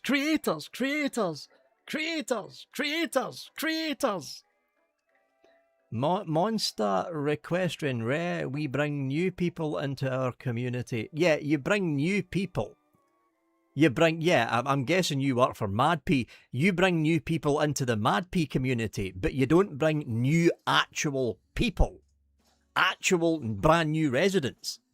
Because I've not seen any MadP, I've not seen any of the main MadP adverts that were running on some of the Facebook pages enticing new people to actually join Second Life. But if you listen to Brett and Fausto, what they're saying is, oh, it's the creators that bring new... No, it's not. No, it's not, and it's never been creators that bring new people into Second Life. It's been the marketing and advertising. You look, right, classic example here, you look at the golden age of SL, which was roughly, 2013 to roughly 2017? Yeah, 2013 to 2017. Why was the concurrency rate 5 to 6 times more back then than it is now? I'll tell you why. Because back then, Linden Lab actually had a good marketing team. That's why. because back then Linden Lab actually used to work with some of the TV shows who was trying to feature Linden Lab on the TV shows, because back then the marketing team actually worked with the social media platforms that were up and coming, like Twitter under Jack Dorsey before Musk took over, like Facebook in its original premise under Mark Zuckerberg. Back then, the marketing team actually worked with the platforms that they were trying to market on. Now, I've got a feeling the marketing team is getting a big bowl of spaghetti, throwing it at the wall multiple times to see what sticks. That's the feeling I've been getting through this. And I say this as a former marketer for Activision. Not just Activision, Interplay before they went bankrupt and got taken over by Hasbro Interactive. But that's the feeling. That's the feeling I'm getting. It's like they're getting a big bowl of spaghetti, throwing it at the wall and seeing what sticks. That doesn't work. Especially not in today's online social media crazed world. It doesn't work. You need to target the baseline of what your actual message is going to be. By the sounds of what Fausto and Brett are saying, they've got multiple messages running in multiple adverts in multiple time zones at multiple That doesn't work. You've got to pick one single message, pick that message up and run with it. As I said in chat, music. Why don't they concentrate on the music side? Why don't they concentrate on live musicians, live singers, live bands in some cases, actually performing in live music clubs in Second Life? Music brings the world together. It literally brings the world together. The only other constant in life is mathematics, and everyone hates maths, so we're down to music. Why don't they go down that road? Why don't they feature some of the live venues, the live music venues, the live singers, like Ugly Bill? He's from Scotland, by the way. Really good singer. Cafe Music, the Blarney Stone in Dublin. That's 2 live music places off the top of my head that would probably love to feature in a Second Life advert. But no, they don't. They do weird, artsy-fartsy, Art Nouveau-esque adverts that don't seem to target anyone and fall flat on their face, when they're completely missing the entire point of marketing in the first place. Cast a broad church. If you don't go for a broad church message, and you're targeting a niche, if the niche ignores you, you've wasted money. Simple as that. Simple as that.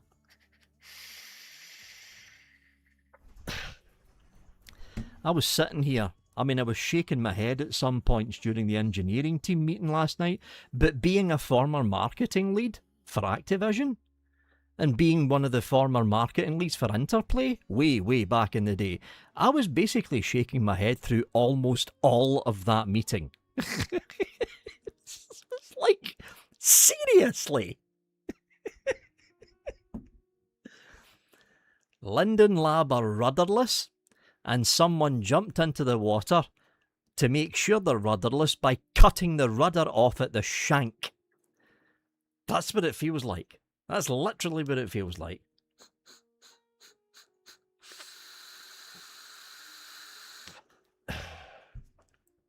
Some of what they're doing is a good idea, though. The advertising that they're doing on YouTube, that's probably the only one of the old school social media platforms that's still worth advertising on. Running adverts on Facebook is utterly pointless now. Utterly pointless. And the same with Instagram. Running adverts on Instagram is utterly pointless. If I was the marketing team, and I know that some people from Linden Lab apparently actually have been watching these live streams, the recording, here's what I would do, right? Looking at the perspective of this from someone that actually used to do marketing for Activision before the Interplay takeover, here's what I would do. I would remove all the money that you're spending on advertising for Facebook, advertising for Instagram, and advertising for every single social media platform apart from YouTube. See all the money that you've just saved? Send a message to some of the big podcasters out there. Now, I'm not talking Joe Rogan, because you'd probably bankrupt the company if you tried to advertise on Joe Rogan's podcast, but I'm talking some of the other podcasters out there. Some of the other general podcasters, not the political ones, but the general podcasters. There are about 100 to 200 very well-known general podcasters whose main core audience is the same core audience and demographic that you, as Second Life Marketing, are trying to target, ages 25 and above. Contact those podcasters and ask them how much it would cost for a 1.5 minute interstitial voiced advert in that podcast. And I will guarantee you, your retention and your new users tripled. Literally tripled compared to what you were bringing in on Facebook and Instagram. Tripled. The trouble that Linden Lab have got, and the marketing team, is they're still thinking old-fashioned school. Old school. Advertising on YouTube, yeah, I'll give them a pass on that. That actually still works. But all the other social media platforms, no. Facebook is for old boomers who are retiring now. That's what Facebook's for. All the young kids have left Facebook. Instagram, nobody cares about Instagram. TikTok, I mean, you could try and advertise on TikTok, but you run the risk of a flood of underage kids invading the grid. I wouldn't advertise on TikTok. I wouldn't.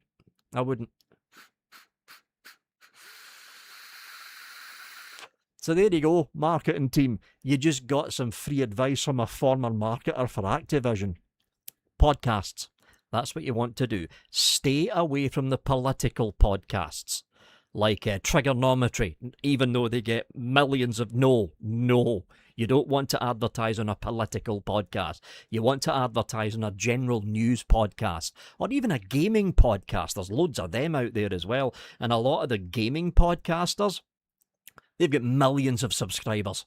Literally millions of subscribers, millions of views. One advert on one of their podcasts would do 3 to 4 times more work than a bunch of adverts running on Facebook and Instagram over the course of an entire 7-day business period. One single advert on a major podcast. Instant success. Instant success. They're thinking old school, and that's the problem Linden Lab's got. They're thinking old school.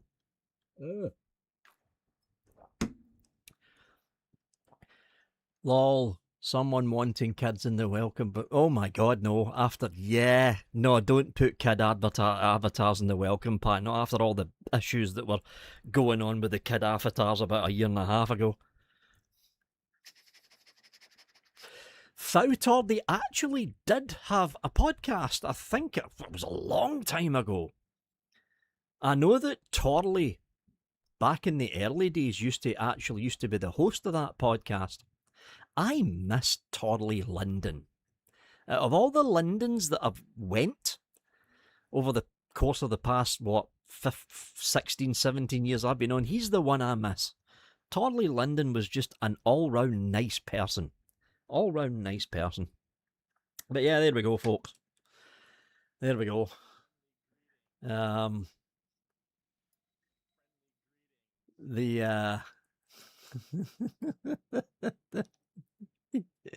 just listening to this meeting, it's like, you ever get the feeling that you're on a ship and the ship is completely rudderless? That's Linden Lab right now. That was Linden Lab yesterday, when they had no idea, like what some of that engineering team was saying about Vulcan yesterday. They have no clue what they're talking about. They honestly don't. And now the same thing's happened in this meeting as well.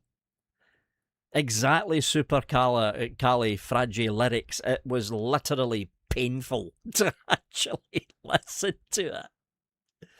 I mean, that one person from the engineering team yesterday saying, oh, well, we don't know if Vulcan would work on all platforms that OpenGL works on. Oh, no, hold on a minute. Vulcan is based off of the original OpenGL 4.7 codebase, because Vulkan is OpenGL 2.0.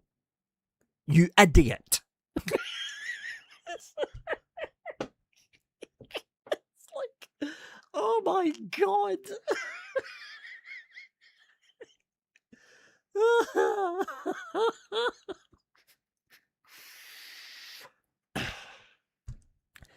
And now the marketing team, who have no idea how to... Well, okay, they got the YouTube thing right, but everything else they've got completely wrong. Here's the thing, folks, right? I used to work in marketing 3 years for... No, in fact, 2 years. It was 2 years for Interplay, the better part of half a decade for Activision. I marketed some of Activision's biggest games before the Blizzard merger. If I was in Activision right now, right, and I stepped aside, and the current Linden Lab marketing team was marketing for Activision, and Activision looked at nothing but declining numbers month on month and year on year, what do you think would happen to that marketing team, people? Go on, take a guess and chat.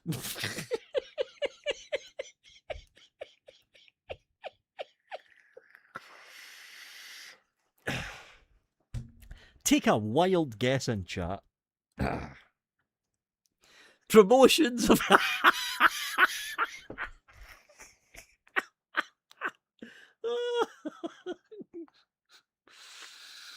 Oh no, not the old Activision fouter. You'd be sacked.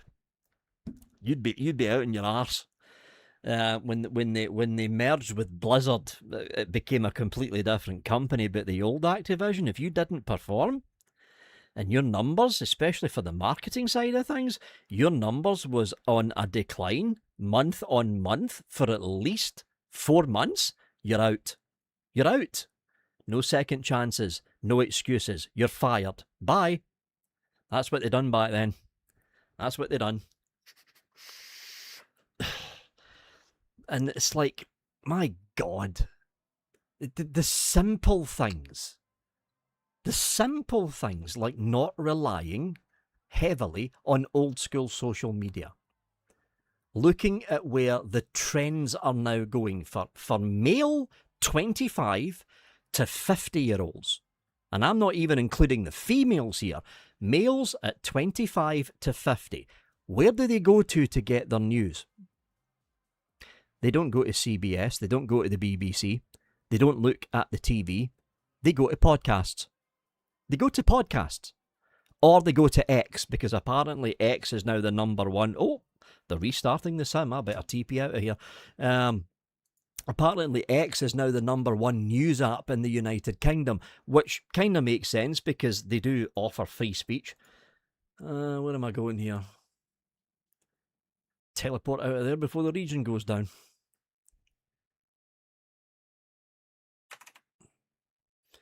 And here I am in my TARDIS.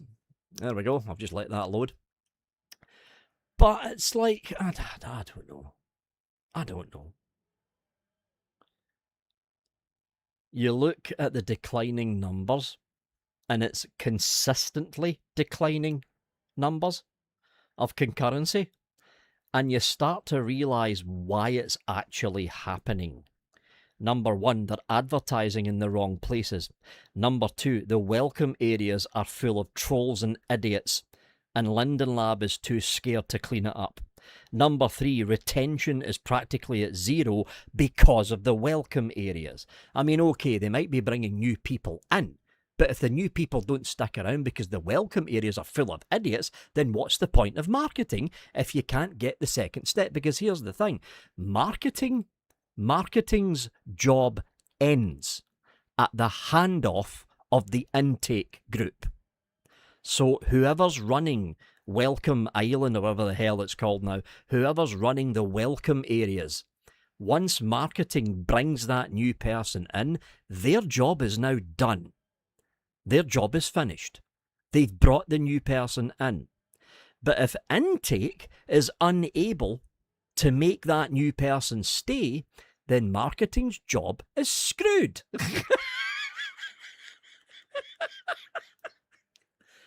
Basic Business 101, which apparently Linden Lab's completely forgotten about.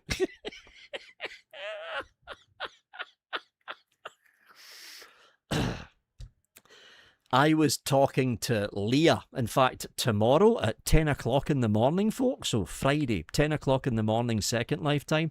I'm going to be on stage on the big Funky Monkey stage at SL23B doing a 1960s themed set.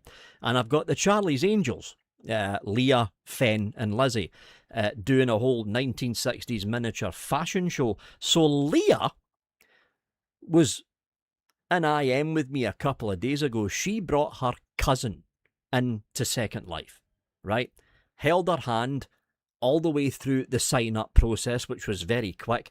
And then her cousin was dumped in one of these new welcome areas. And I've got to admit, it looked like a very nice welcome area. She was immediately bitten by a Bloodlines user. I didn't even know Bloodlines was still a thing. But literally the second she teleported, the second she loaded in, there was a Bloodlines notification that popped up. And then like 30 seconds later, she was getting invited to adult regions. Is that the kind of thing that you want to see in a brand new welcome area with someone who is literally brand new to the game, being bitten by vampires? I mean, I thought the whole Bloodline system was done and dusted. I didn't even know it was still going, to be honest. But being bitten by vampires and then getting solicited messages via IM from horny idiots in the welcome area, this is why retention numbers are not working. Okay, let's give marketing, even though marketing's screwing up royally for Linden Lab, but let's give marketing their due. Let's imagine they're bringing in 50 new people, not bots, not alts, actual new people. Let's say they're bringing in 50 new people a day. That's 50 new people being held over to the intake group, who are now being dumped at the welcome areas and being bitten by vampires, being solicited by horny teenagers. Of course they're going to go, okay, I'm not playing this game anymore. Click X and then they uninstall the viewer. And that's it. You've lost them. They're not going to come back.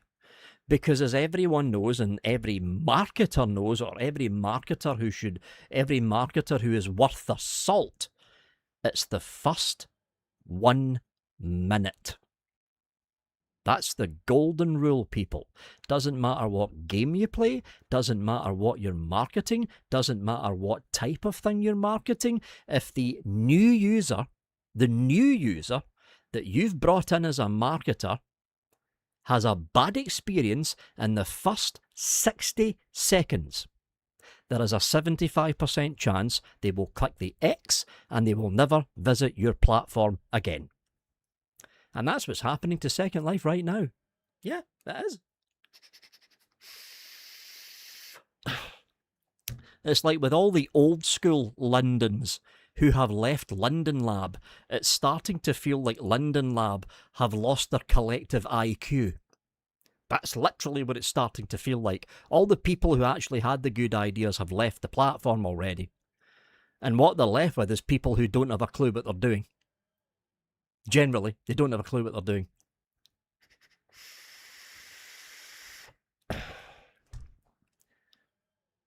Yeah, I was honestly surprised, Super Cali. I thought the Bloodlines thing was a fad that died off. But then again, I don't spend a lot of time socialising in Second Life. I'm mostly here at my TARDIS, down at because I'm in New Babbage right now, down on the ground in my lighthouse, or I'm over at Muddy's Music Cafe. That's usually where I spend most of my time.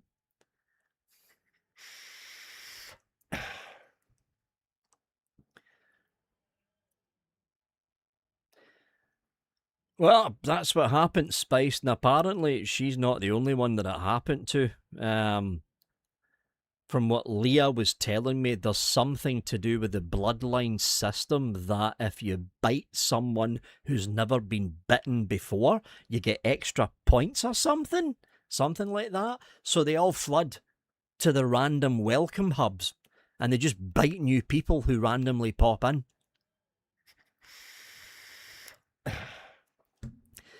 Yeah, I like Muddies because the kind of music they play there is like general poppy kind of stuff with a little bit of rock mixed in.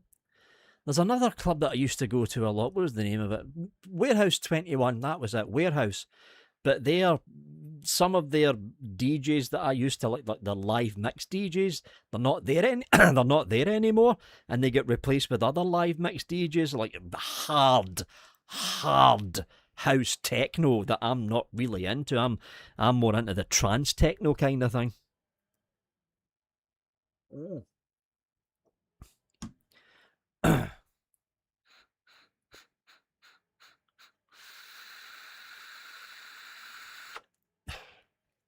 Oh yeah, Warehouse 21's still there. I just don't go to it anymore.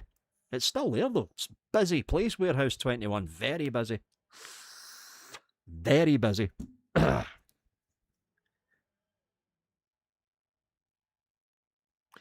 Anyway, folks, I'm going to wrap up the stream now. Don't forget, tomorrow, which is Friday the 26th, I'll be on the Funky Monkey stage doing a 1 hour 1960s set. And the Charlie's Angels should be up there as well, doing a miniature 1960s fashion show. And then, of course, that's from 6 till 7. And then, yeah, there's plenty of time then. It's from roughly half 8 my time tomorrow. I'll be back again for the final Meet the Lindens, which tomorrow is... there we go, the mic's back. What's the one for tomorrow? Story Team or something they're calling it? Where is it? Friday. Meet the Lindens. Meet the Second Life Studio. What's the Second Life Studios team? Any idea what that is? Second Life Studios team. See, that sounds like a machinima kind of thing going on there. Think of studio, you think of machinima. I don't know. We'll find out what the studios team is tomorrow, I'm guessing. But that's going to be the final Meet the Lindens, because I don't think there's one on Saturday. Yeah, there isn't. So that's the final Meet the Linden, the one on tomorrow. Funky Monkey is it's the stage that I'm going to be at. It's the big cave one with the big skull at the back. But I don't quite know where the Funky Monkey one... Oh, right, I just got a message from Sarah. SL Studios equals the London Department of Public Works Moles. It's the new name for the LDPW. But essentially, it's the moles. That's what I didn't even know they changed the name. Why did they call it Studios? That just... It's like Machinima or something. Studios? That's weird. Anyway, I will see you all tomorrow, and hopefully I'm going to be seeing you. I'll see you at my 1960s music set at the Funky Monkey stage at SL23B tomorrow at 10 in the morning, Second Life time, which is 6 in the evening UK time. That's it from me, folks. Have a good one.